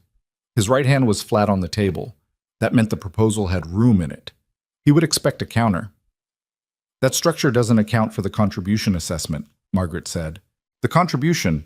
My client managed the operational administration of 3 separate development projects during the marriage, including the Riverside project. That contribution has been assessed by a forensic accountant retained for this purpose. Margaret slid a document across the table. The assessment is on page 4. Forsyth picked up the document. He read. Something in his posture tightened. Damien looked at Serena. She met his eyes steadily. That assessment, Forsyth said carefully, characterizes certain administrative contributions in a way that may be accurate, Margaret said. That's a characterization I'd dispute. You're welcome to retain your own forensic accountant, Margaret said. The discovery process would provide ample opportunity for both assessments to be examined. The word discovery landed with the weight that Margaret had intended. Forsyth knew what discovery meant for his client right now. Damien knew what discovery meant. The junior associate knew what it meant and looked at his folder. Serena said nothing. The next 40 minutes involved a recalibration on Forsyth's side. She watched it happen. He excused himself once, briefly, and she assumed he was making a call. When he came back, the second proposal was materially different from the first. It was close, but not close enough. The Caldwell house, Serena said. It was the first time she'd spoken in 2 hours. Everyone at the table looked at her. Margaret did not look surprised. The assessed value of the property is $1.4 million, Serena said. The proposal offers a buyout at 60% of assessed value. I want the property. The property isn't liquid, Forsyth said. A buyout gives you immediate... I know what a buyout gives me, Serena said. She kept her voice even. I lived in that house for 6 years. I know exactly what it's worth and what it costs to maintain and what the market in that neighborhood has done in the past 3 years. She looked at Forsyth, not at Damien. I want the property transferred, not bought out, transferred. A pause. That's not a structure that... It's a structure that reflects what we're actually talking about, she said, which is 8 years of contribution to a household and a business enterprise that I walked away from with 3 bags and a box of paints. She heard herself say it, and it was true, and it was clean, and she was not going to apologize for either quality. The property is not an overreach. It's fair. The room was quiet.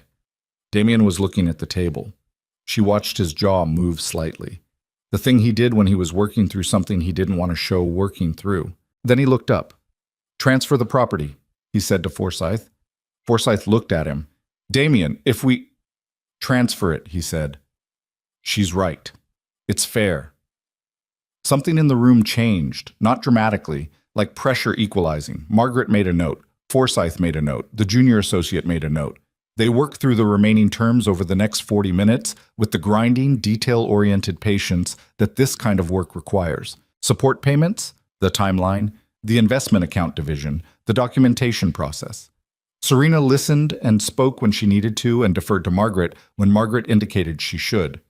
When they finally pushed back from the table, Forsyth gathered his folders with the focused efficiency of a man ready to be done with a difficult day's work. The junior associate was already at the door. Damien stood. Serena stood. They were briefly, accidentally, the only 2 people near the center of the room as the attorneys moved to the periphery. The Riverside Project, he said quietly, not accusatory, factual. It's going to take a long time to work through. I know, she said. Is there any... He stopped. Your father. I'm not asking you to intercede, I'm just... Damien. She said his name the way she'd learned to say it over these past weeks. Not with heat, not with the residual grief of the thing that had been, but with the particular clarity of someone standing on the other side of it. What happens with the review board has nothing to do with me. It never did. Whatever your father said about that documentation, that was between him and his own sense of what was right. I didn't ask for it, and I'm not managing it. He looked at her. I know, he said. I know that. Then you also know there's nothing I can tell you that would help. He was quiet for a moment. Then, you look different. She considered this.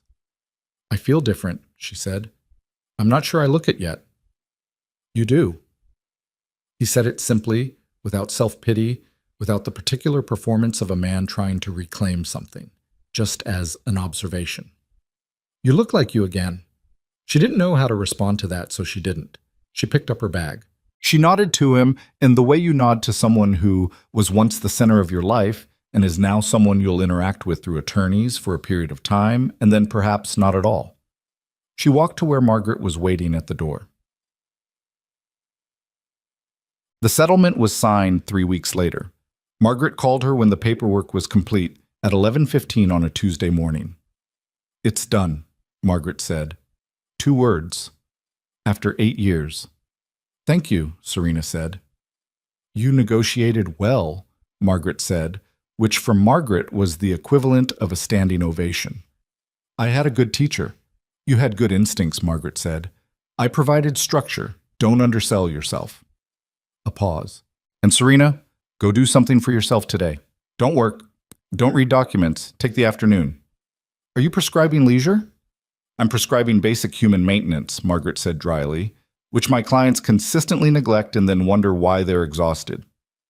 After she hung up, Serena sat in the chair by the window in her childhood bedroom for a few minutes. Outside, the garden had begun its tentative turn toward spring. The rose beds were still bare, but the earth looked different than it had in December. Less sealed, more receptive. One of the dormant beds near the fence showed a faint edge of green at ground level. Something coming back. She picked up her phone and called Caroline. "It's done," she said. A pause. Then, "Oh, thank God. Come over. I'll open something." "It's 11 in the morning." "It's 11 in the morning, and you just finalized your divorce after 8 years of a marriage that almost erased you," Caroline said. "We're opening something." Serena smiled. "A real one. The kind that moves your whole face." "Okay," she said. "I'll be there in 20 minutes." The meeting with the university provost happened on the 14th, as scheduled. Serena went alone. Not entirely alone. She had a folder of materials and 2 years of the Foundation's outreach history, but without her father, without Robert Calloway, without the apparatus that the Whitmore name usually brought into rooms with it. She had asked Victor specifically for this. "Let me go in on the merits," she said, the morning before the meeting. "If I walk in with you or with Robert, the conversation becomes about the Foundation's resources. I need it to be about the work." Her father had looked at her for a long moment. "The provost knows who you are," he said. "Yes, that's unavoidable. But there's a difference between walking in as Victor Whitmore's daughter and walking in as the person who's going to run this division." She met his eyes. "I need to establish which one I am." He had nodded, said nothing more about it. The provost's name was Dr. Anita Reyes. She was in her mid-50s, sharp-eyed, with the particular energy of someone who has fought for institutional resources for long enough that she could assess a pitch within the first 2 minutes and decide whether it was worth her full attention. She gave Serena her full attention within the first 2 minutes. The conversation lasted 90 minutes. It was not a simple conversation. "Doctor," Reyes pushed back on the archive partnership framework, on the proposed access terms, on the staffing implications for the university's existing archivists. She raised the prior friction with the Foundation over the Glenview property with the directness of someone who had been waiting to raise it. "That situation was handled poorly," Serena said. "Not maliciously, but poorly. The Foundation's communication about the development intentions on that parcel was incomplete, and the committee members who felt misled had a legitimate grievance." She looked at Dr. Reyes steadily. "I can't undo that. What I can do is establish a different standard of communication for this partnership, in writing, from the beginning." Dr. Reyes studied her. "You weren't involved in the Foundation 3 years ago," she said. It was not a question. She'd done her research. "No," Serena said. "I wasn't. I'm establishing my own track record, not defending someone else's." A pause.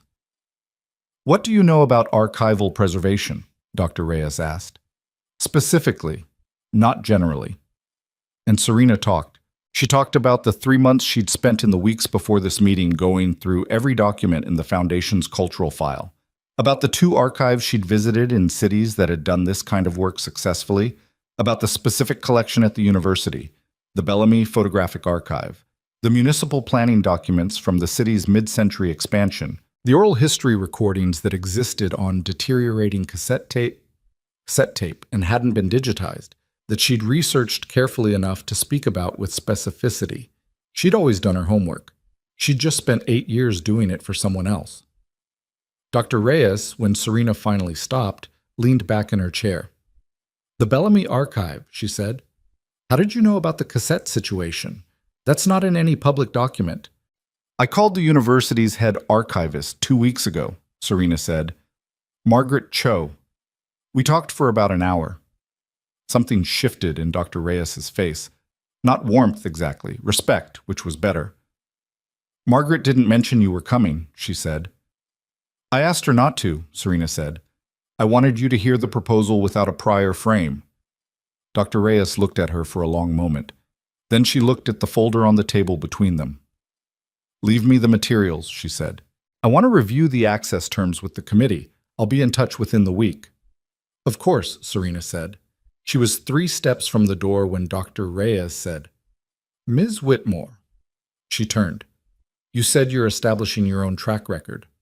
The provost looked at her with the focused assessment of someone who has spent decades evaluating people in rooms. That's the right framing. Come back to me with that energy and we'll be fine. Serena nodded. She walked out into the corridor, into the particular quiet of a university building in the afternoon, and she let herself have the feeling that was rising in her chest, which was not triumph. Triumph was too loud for what this was, but something more specific. The feeling of being competent and knowing it, of being in the right room doing the right thing, for the first time in longer than she could precisely name. Oh. She was in the Arts District 3 days later, standing in the upper floor of the Marrow Street building, when her phone rang. It was a number she didn't recognize. She answered. Miss Whitmore, a woman's voice, professional, brisk. This is Ellen Carr from the Hartwell Museum. I'm calling on behalf of Gregory Hartwell. She looked out the windows of the upper floor. The room was empty, stripped back to its bones for renovation, the floors bare wood, the walls needing work, the north-facing windows exactly as good as she'd remembered, and said, Yes. What can I do for you? Mr. Hartwell would like to meet, Ellen Carr said. He's interested in discussing a potential collaboration between the museum and the Whitmore Foundation's new cultural division. Serena looked at the bare room, at the north-facing light coming in through the tall windows. Tell him I'm available Thursday, she said. Morning works best. She hung up. She put the phone back in her pocket and stood in the bare room and looked at the light. The floors were going to need substantial work. The walls would need to be repainted. The electrical was old. The windows. She'd need to have someone assess the windows, whether the frames were sound or whether they needed replacing. These were not small tasks. They were the kind of tasks that required sustained attention and the ability to tolerate a long period of looking at something unfinished before it became what it was going to be.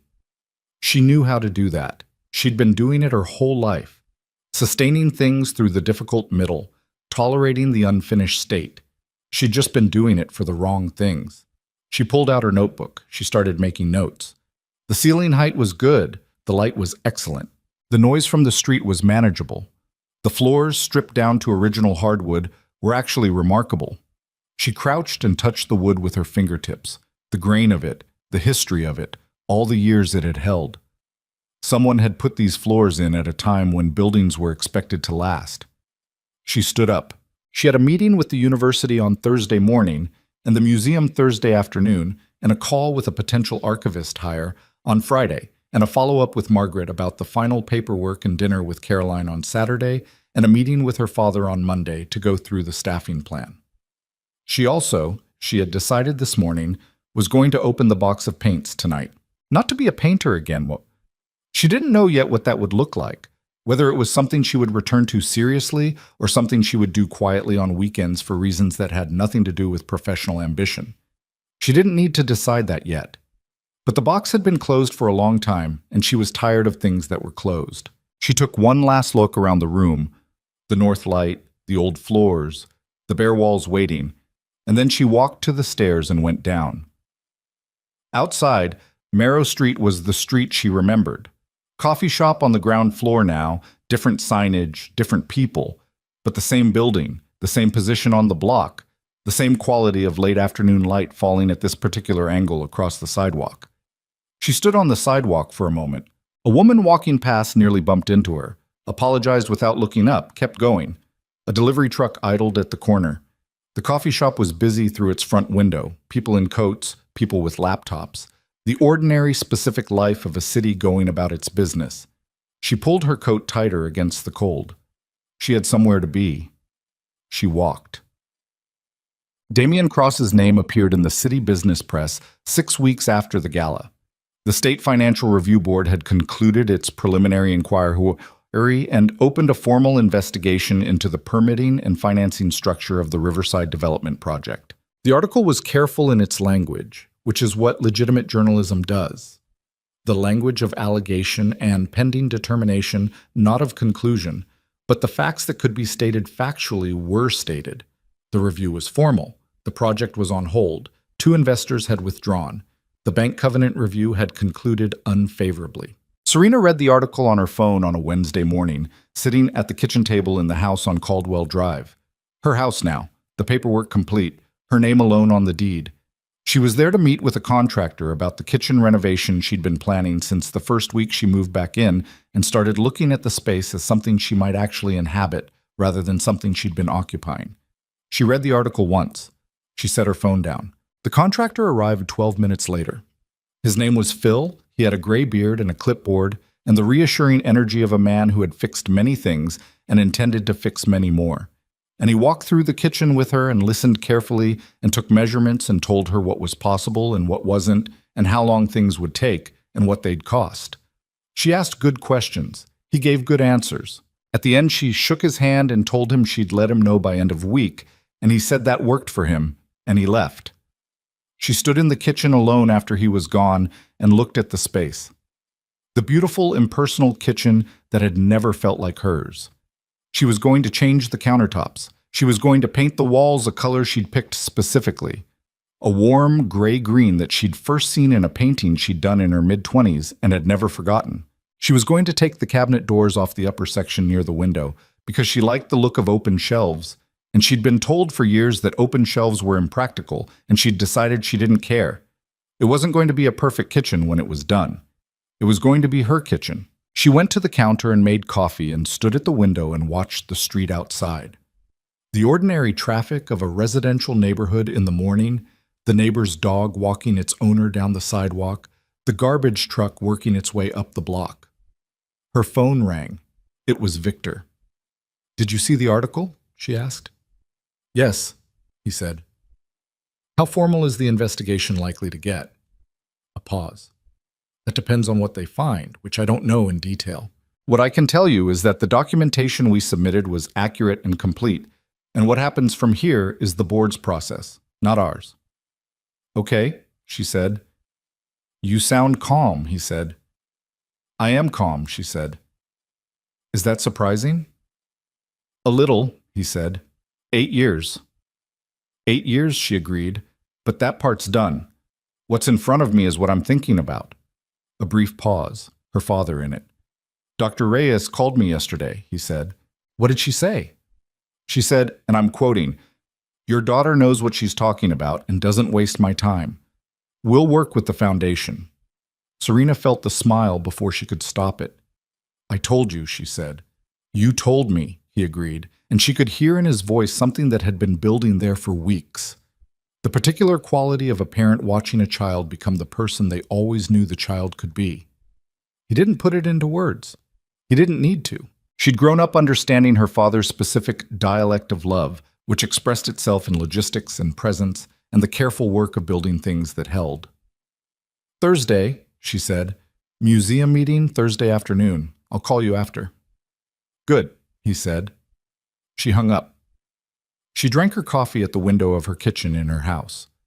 Outside, the street went on being a street. The world went on being the world. Spring was coming. The light was different already, fuller, the particular quality of a season changing. She had a full week ahead of her. She had a division to build and partnerships to establish and a renovation contractor to get back to and a dinner with Caroline on Saturday and the box of paints on her desk at home that she'd opened 3 days ago and had been leaving open. She hadn't painted anything yet. She wasn't sure when she would. But the box was open and the paints were available, and that was a start. That was the beginning of a thing, even if the thing itself hadn't fully taken shape. She rinsed her coffee cup and set it in the drying rack and picked up her bag and went to work. Spring came the way it always does in this city. Not all at once, not dramatically, but in increments so small you could miss them individually and then look up one morning and realize the world had changed while you were paying attention to other things. The rose beds in her mother's garden came back. The light on Marrow Street shifted from the flat gray of February to something with actual warmth in it. The bare hardwood floors on the upper level of the building began to look less like an unfinished problem and more like the beginning of something. Serena noticed all of it, which was new. Or not new. She'd always been someone who noticed things, who registered the particular quality of light at different hours, who paid attention to the way spaces changed across seasons. She'd just spent 8 years with that attention pointed almost entirely inward, used as a survival mechanism rather than a way of being in the world. Now she was turning it outward again, and it surprised her sometimes how much was there to see. The Whitmore Legacy Foundation's Cultural Preservation Division opened its official operating space on the 3rd floor of the Marrow Street building on a Thursday in late March. Not with a ceremony. Serena had decided against a ceremony, at least for this stage. What happened on that Thursday was quieter than a ceremony. Her, 2 newly hired archivists, a project coordinator named Daniel, who had worked for a regional historical society for 6 years and brought with him both genuine expertise and the useful quality of not being impressed by anything, and 4 flat-pack tables that they assembled themselves in the first hour, because the furniture delivery had been pushed to Friday. The delivery company said Friday, Daniel said, looking at the assembled tables with the expression of someone making peace with imperfection. The tables work, Serena said. We have the university files coming this afternoon. We need surfaces. The tables definitely work. He picked up a folder. The Bellamy archive transfer. First batch arrives at 2. I've been in contact with Margaret Cho's team, and they're sending someone to walk us through the cataloging protocol they've been using. Good. Make sure we have the environmental monitoring set up before 2. The temperature fluctuation in this space has been inconsistent, and those materials need already handled, he said. The system went live this morning. I tested it twice. She looked at him. Twice? The first time it gave me a reading I didn't trust, he said, matter-of-factly. So I tested it again. She nodded. This was exactly why she'd hired him. The 2 archivists, both women, one recently graduated and still at the stage where she second-guessed everything twice before acting, one in her 40s with 20 years of institutional experience and the practical patience of someone who had seen every possible archival problem and fixed most of them, were already at the window wall discussing the light situation and whether additional UV filtering would be needed. The north exposure helps, the older one, Patricia, was saying, but those south windows need film. I'd do it this week, not next. I'll get the quote today, the younger one, Rosie said, and wrote it in her notebook. Serena stood in the middle of the space, the bare floor, the high ceilings, the late March light coming through the north windows at the angle she'd remembered, and felt the specific weight of something real beginning. It was not a perfect space. The electrical was still not quite sorted in the northwest corner. The freight elevator that served the building was temperamental in a way the building manager had promised was being addressed, and which Serena had accepted while privately planning to address it herself if nothing changed by April. The street noise was manageable but present. There were things that would need to be worked out and things that would go wrong, and things she hadn't anticipated yet because you can't anticipate everything, and anyone who tells you otherwise is either lying or hasn't done enough things. She didn't need it to be perfect. She needed it to be real. And it was. The meeting with Gregory Hartwell had happened the previous month, on a bright March morning in the museum's administrative offices. Hartwell was in his early 70s, a man who had inherited the family's philanthropic tradition and spent 4 decades making it his own, with the particular authority of someone who has been in the room long enough that the room organizes around him without his asking. He had looked at her across the conference table with the kind of attention that sees rather than just observes. Your father tells me you're serious about the historical collection, he said. Not an opening gambit. A test. My father doesn't know the details of what I'm proposing, Serena said.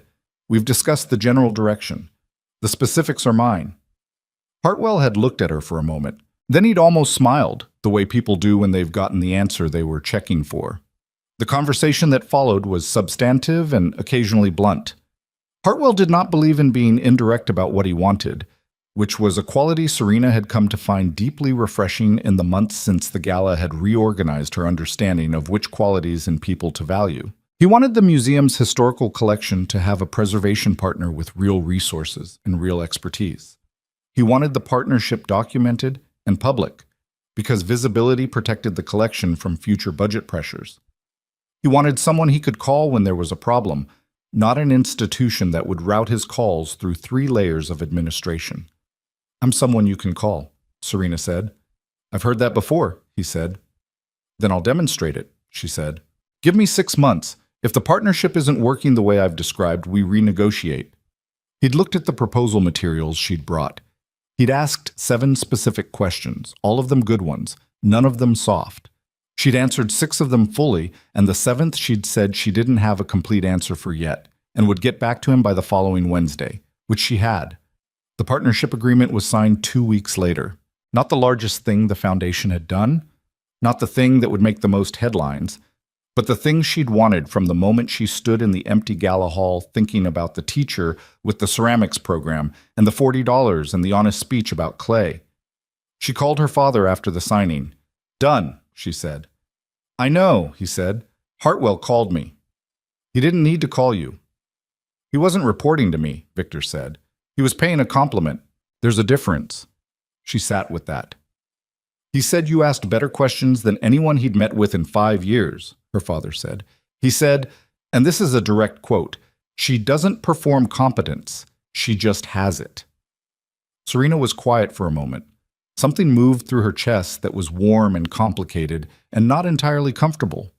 The feeling of being seen accurately, which is not always easy even when it's good. "That's kind of him," she said. "It's accurate," her father said, "which is what makes it kind." She ran into Patricia Avery in April, outside a coffee shop in the Arts District. Patricia was with 2 women Serena recognized from the Hartwell Gala circuit, and the encounter had the particular quality of an ambush that wasn't intended as one. 3 women coming out of a door at the same time a 4th is going in. No room to maneuver. "Serena," Patricia said with the warmth that Patricia produced for every occasion, season-appropriate and reliably hollow. "I've been meaning to reach out. I heard about the foundation work. It sounds incredible." "Thank you," Serena said. "And the Hartwell partnership, Gregory mentioned it at the Springboard dinner. He was very enthusiastic." "It's a good project," Serena said. One of the other women, she couldn't immediately place her, mid-50s dark coat, earrings that cost a certain amount, said, "Weren't you were married to Damian Cross, weren't you? The Riverside situation has been in the news." "Yes," Serena said, simply, not elaborating, not apologizing for the fact of it, not managing anyone's discomfort with the topic. A brief pause while the group adjusted to the simplicity. "He had such potential," the woman said, with the particular tone of someone narrating a tragedy they're slightly enjoying. "He did," Serena said, which was true. "Things don't always go the way the potential suggests." She said it without bitterness. She'd noticed this about herself recently, that when she spoke about Damien, the bitterness she'd braced herself for wasn't reliably there. What was there instead was something more like tired accuracy. He'd had potential. He'd made choices. The choices had consequences. That was the whole story, and it didn't require emotional embellishment. "How are you managing?" Patricia asked, with the particular emphasis that signals the question is not about management. "I'm well," Serena said. "I need to get inside. I have a call in 10 minutes. "Good to see you all." She went into the coffee shop. She got her coffee. She sat at a table near the window and made her call. It was Daniel, updating her on the Bellamy archive situation, which had developed a complication around the digitization timeline. And she worked through the complication with him over 15 minutes, while the street outside the window went on being the street. She did not think about Patricia Avery again for the rest of the day, which was itself a kind of answer to the question of how she was managing. So, Damien's situation resolved itself across the spring in the way that these things resolve, not in a single dramatic moment, but in a series of administrative conclusions that accumulated into a changed reality. The State Financial Review Board's formal investigation found what preliminary inquiries had suggested it would find: permit irregularities facilitated through intermediaries, financing structures that had been characterized to investors in ways that were, at minimum, selective with the truth. The formal findings were released in May. He was not criminally charged. That had been a possibility that the process had explored and ultimately not pursued, for reasons that had to do with intent and evidence and the particular way legal standards work, which is not always the same as the way moral ones do. What he faced instead was civil liability, investor litigation, regulatory sanctions, and the professional consequence of being someone whose name now had a complicated public record attached to it in a city where reputation was a form of currency. The Riverside project was restructured under new management. The property it had been built on was sold at a loss to a developer who had no prior relationship with Damien and proceeded with the work under a different name. Serena knew these things because they were in the newspaper, and she read the newspaper. She didn't seek additional information. She didn't track the proceedings with any particular attention beyond what showed up in public record. The outcome was not something she'd orchestrated and not something she'd sought, and whatever complicated feelings she had about it, and she had them, she wasn't going to pretend she didn't. She was careful not to dress them up as something cleaner than they were. She mentioned it to Caroline on a Saturday evening in May, sitting on Caroline's back porch with the particular ease of a friendship that had been given room to breathe again. "The findings came out," she said. "I saw," Caroline said. "I don't know what I feel about it." "You don't have to feel one thing about it. I know that, but I keep—" She stopped. "Part of me thinks I should feel worse for him. He's going to lose almost everything he spent 15 years building. And another part of me thinks that's the consequence of choices he made. And feeling bad about consequences people brought on themselves is a kind of sentimentality I can't afford right now." Caroline was quiet for a moment. "Here's what I think," she said. "And I'm going to say it plainly, because you don't need me to soften it." "Please," Serena said. "You spent 8 years being responsible for how Damien felt, managing his comfort, adjusting yourself to make room for him. You are allowed to have whatever feeling you have about this without auditing it for whether it's generous enough." She paused. "You're not his keeper. You never were. You just spent a very long time acting like you were." Serena looked at the garden, Caroline's small, cheerfully chaotic garden, nothing like her mother's precision, a garden where things grew where they wanted and were left to it. "My grandmother," she said, "stayed too long in something because she'd been taught that endurance was the same as virtue." "Your mother told you that," Caroline said. It wasn't a question. She knew the Whitmore family well enough. "She did." Serena picked up her wine glass. "I've been thinking about it, about whether I did the same thing, whether the 8 years were virtue or just stubbornness or just fear of what it would mean to stop." "Probably all three," Caroline said. "That's usually how it works. Things aren't one thing." "No," Serena agreed. "They aren't." They sat for a while in the May evening, the good kind of quiet between people who don't need to fill it. "Are you happy?" Caroline asked eventually. Not the performative version of the question, the real one. Serena thought about it honestly, the way the question deserved. "I'm more myself than I've been in a long time," she said. "Whether that's the same as happy, I don't know yet. I'm not sure I've been this person long enough to know what she's like when she's happy." "That's a good answer," Caroline said. "It's the only honest one I have." "That's why it's good," Caroline said, and refilled both glasses. "Try it." Vanessa Hart had, as Eleanor had predicted in the clipped, precise way Eleanor predicted things, receded from the social landscape with the particular efficiency of someone who has identified that a position is no longer advantageous and relocated before the formal announcement. By March, she was appearing at different events, with different people. In a city 200 miles away, some kind of family connection there, someone said. By April, her name had stopped coming up. Serena did not think about Vanessa Hart very often. When she did, it was without the residue she might have expected. Not forgiveness exactly, more like the experience of understanding a thing so completely that it stops having power over you. Vanessa had done what she'd done out of the same drive that ran through a lot of people in the circles Serena had moved in for 8 years. The drive to acquire, to position, to secure. It wasn't personal in any deep sense. It had felt personal because Serena had been in the way. And people in the way tend to feel things personally. What Serena had come to understand in the months since that night was that none of it had really been about her. The humiliation at the gala, the comments in front of the room, Damien's hand at the small of Vanessa's back.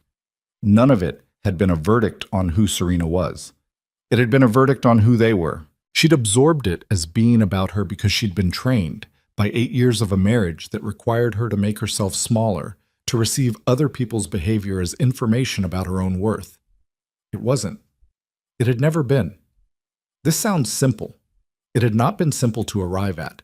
It had taken the kind of time and repetition and quiet conversation with her mother, with Caroline, occasionally with herself in the kitchen of her house in the mornings before the day started, that real shifts require. Not a revelation, a slow, unglamorous turn, like a ship changing course, nothing dramatic from the inside. She'd started painting again in April, not as a project, not with a plan. She'd opened the box that first night 3 months ago and then left it open, and eventually the open box had become a piece of paper and a small watercolor study of the view from her bedroom window, and that had become 2 more. And then she'd found herself on a Saturday afternoon doing something larger, a piece that had no particular intention behind it, except that she wanted to, and she did. She didn't know if any of it was good.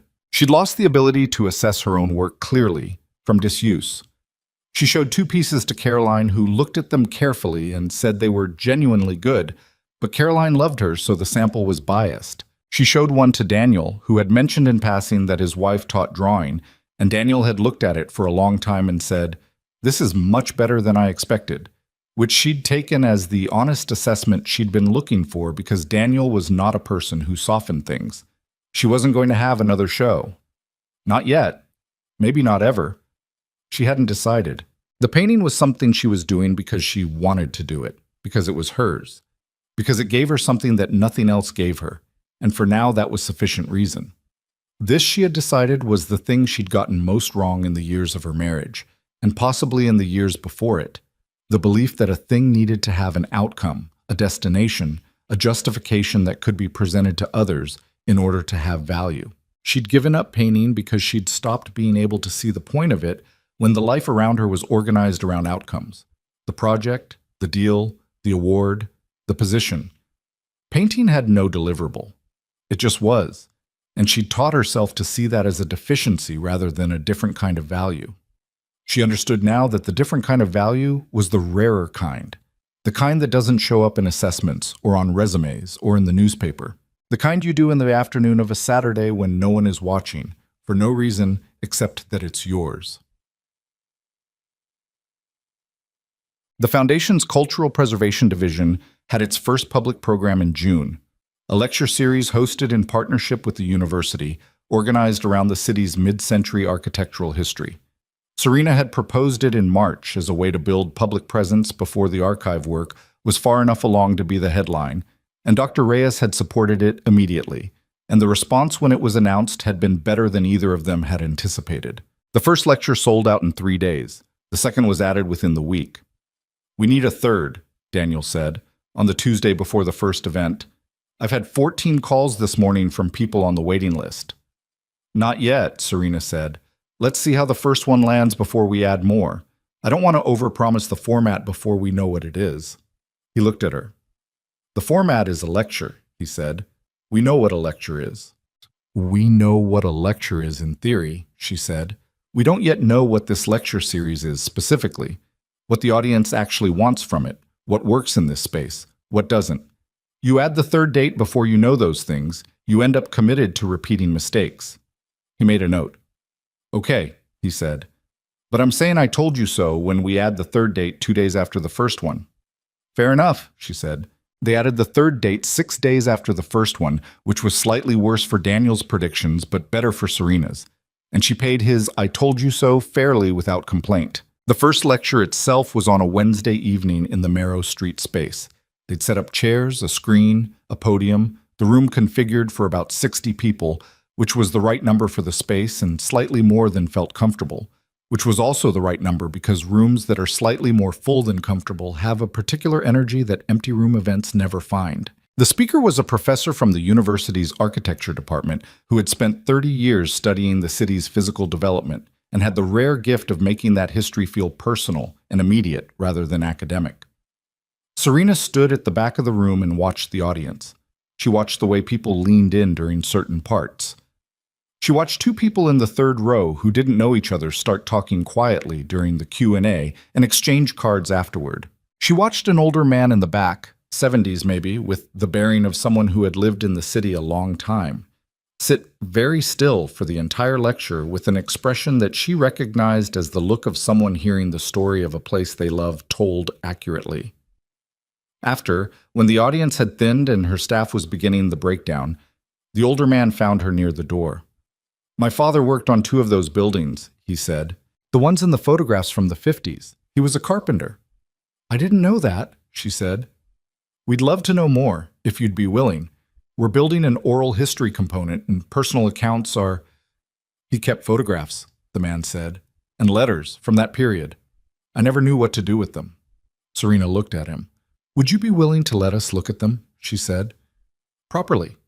We have archivists. Everything would be cataloged and returned to you." He thought about it for a moment. The way people think about things that matter to them. "Yes," he said. "I think my father would have wanted that.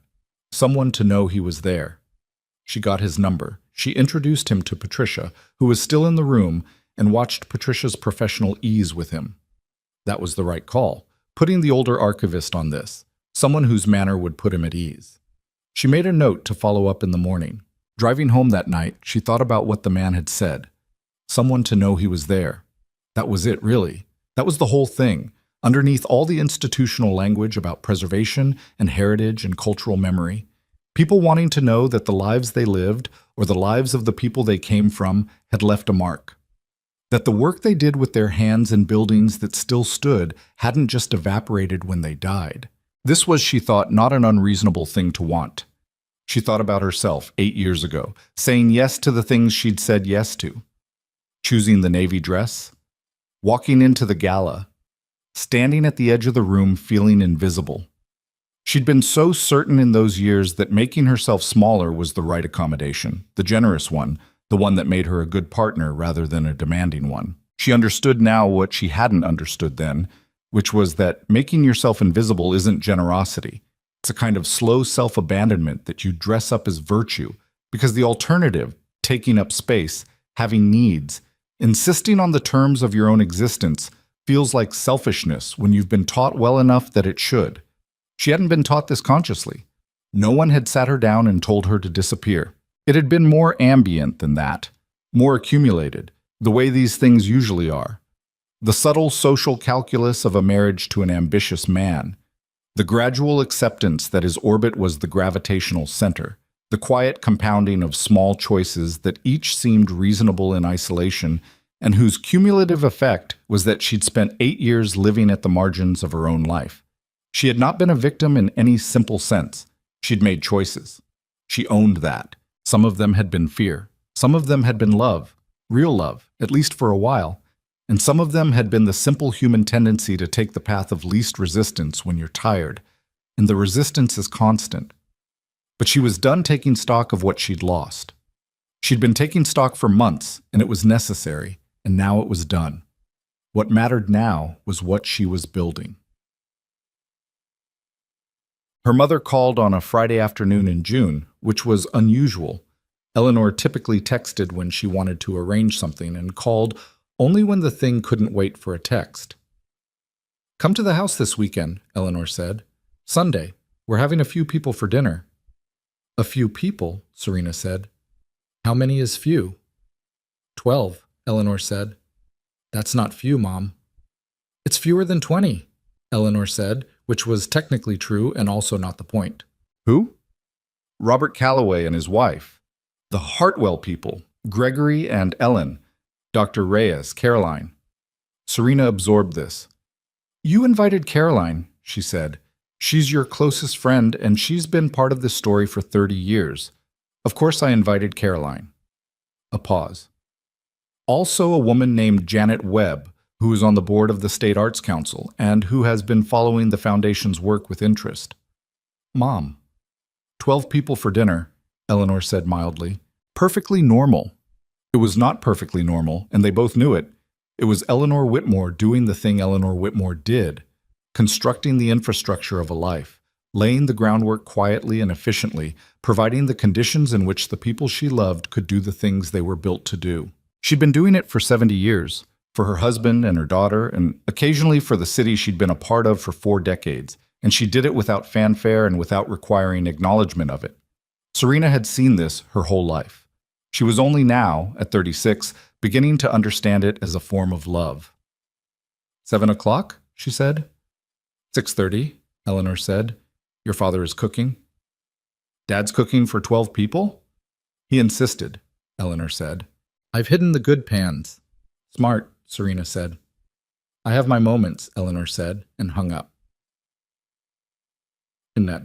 Sunday dinner at the Whitmore house was the kind of evening that looks ordinary while it's happening and reveals itself in retrospect as significant. The table seated 14 comfortably, with the extension in, and the room had the quality that Eleanor's rooms always had, well lit, unhurried, a space where conversation could move easily from table to table without formality. Serena arrived early to help, which meant she was in the kitchen when her father was navigating the ambitious pasta dish he'd committed to with the focused determination of a man who believed preparation could compensate for skill, which it could not entirely, but the effort was real. The sauce is too thick, she said, looking over his shoulder.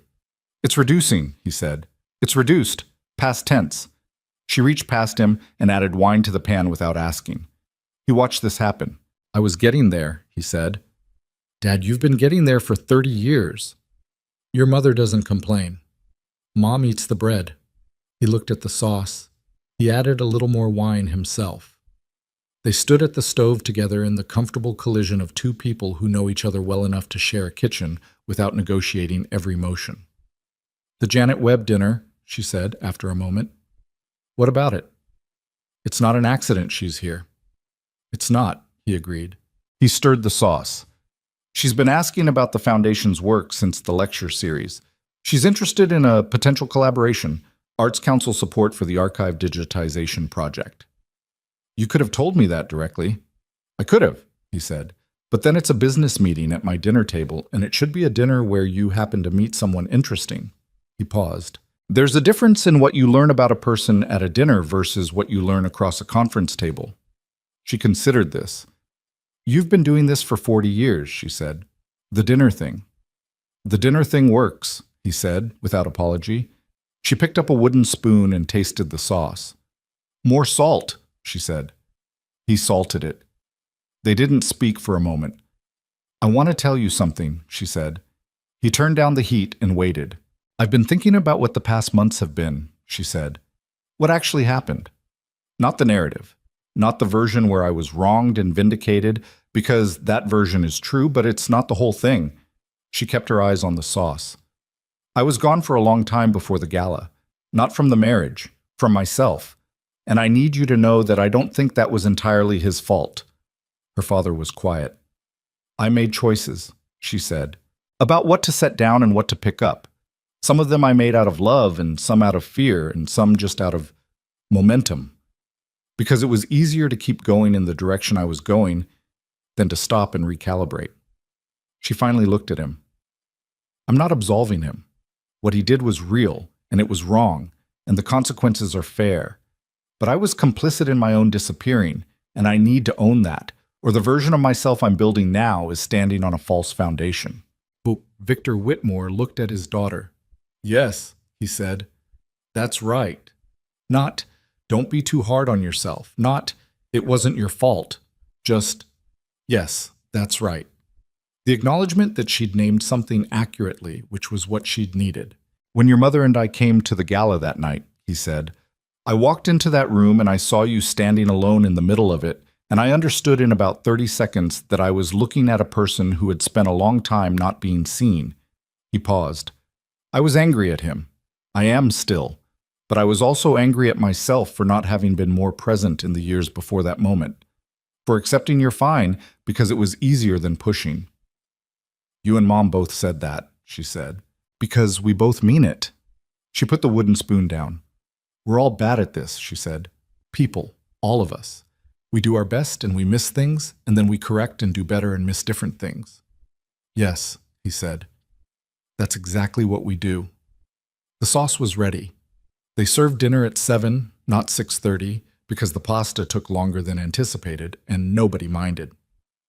Janet Webb turned out to be a direct, pragmatic woman who had spent 20 years navigating state arts funding and had the particular quality of someone who does not discuss things she doesn't intend to follow through on.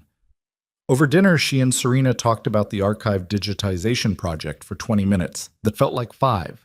And by the end of the soup course, they had the outline of what would become a significant grant application submitted in September. Gregory Hartwell, across the table, listened to the conversation with the expression of a man who is confirming a judgment he's already made. At one point, he caught Serena's eye across the table and gave her a brief nod, the kind that means, yes, this is right, this is what it should look like. Dr. Reyes talked to Caroline about the university's adult education program, and Caroline Arosai, who worked in curriculum development for a private school, had enough overlap to make it a real conversation rather than a social one. Eleanor watched this with the unobtrusive satisfaction of someone who has set a table knowing what it will produce. Victor's pasta was, ultimately, edible. He presented it with the confidence of a man who cannot hear the word adequate and understand it to apply to him, and everyone was too well bred and too well fed on bread and wine to say anything contrary. After dinner, standing in the garden with Caroline while her parents saw the other guests to their cars, Serena looked at the house, lit from within, the warm light coming through the windows, her father's voice somewhere inside telling someone the story of the pasta, as though it had been a success. "How are you actually?" Caroline asked. The same question she'd asked on the porch in May, the real version of it. Serena looked at the garden. The roses were blooming. Her mother's roses, the product of 35 years of attention and stubbornness, and the willingness to do the unglamorous work of maintaining something through the seasons when nothing seemed to be happening. "I'm good," she said. And it was true. Not the word she'd spent 8 years using as a shield. This was the real thing. The version that meant she woke up in the mornings in her own house and went to work that was hers and came home to a kitchen she was making into something that reflected her and painted on Saturdays and had dinners with her friend and called her mother and was, for the first time in a very long time, living forward rather than sideways. It wasn't complete. She was 36 years old, and she was starting things. And starting things is uncomfortable and requires a tolerance for not yet knowing what you're doing. And there were days she felt the weight of the years she'd spent and the things she'd set down, and she didn't know if she would be with someone again, or when that would make sense, or whether she'd know how to navigate it differently. She didn't have it figured out. She was just in it. That was the thing nobody told you. Or maybe people told you, but you couldn't hear it until you'd lived enough to understand it. That having it figured out was not actually the goal. The goal was simpler and harder than that. The goal was to be present in your own life, to know what you wanted and to move toward it, to take up the space that was yours without apology and without excess, just the right amount of space for a person of your particular dimensions. She had been somewhere between invisible and gone for 8 years. She was back now. Not the same person. She wasn't trying to recover something. She was something new, built from what she'd been and what she'd lost and what she'd learned in the losing. The roses were blooming. The city was lit against the evening sky. Inside the house, her parents were talking to the last guests leaving, her father's voice carrying into the garden with the comfortable authority of someone at home in his own life, her mother's quieter underneath it, steady and present. She had come from these people. She had their capacity for endurance and their stubbornness and their way of building things meant to last. And she had, for a while, tried to put all of that in service of someone else's vision of what a life should be. She was done with that. Not angrily, not as a declaration, just as a quiet, settled fact, the way the most important things tend to settle. Not with a crash, but with the sound of something finally coming to rest in the place it was always meant to occupy. "Come inside," Caroline said. "Your mother's opening the good wine." "How do you know it's the good wine?"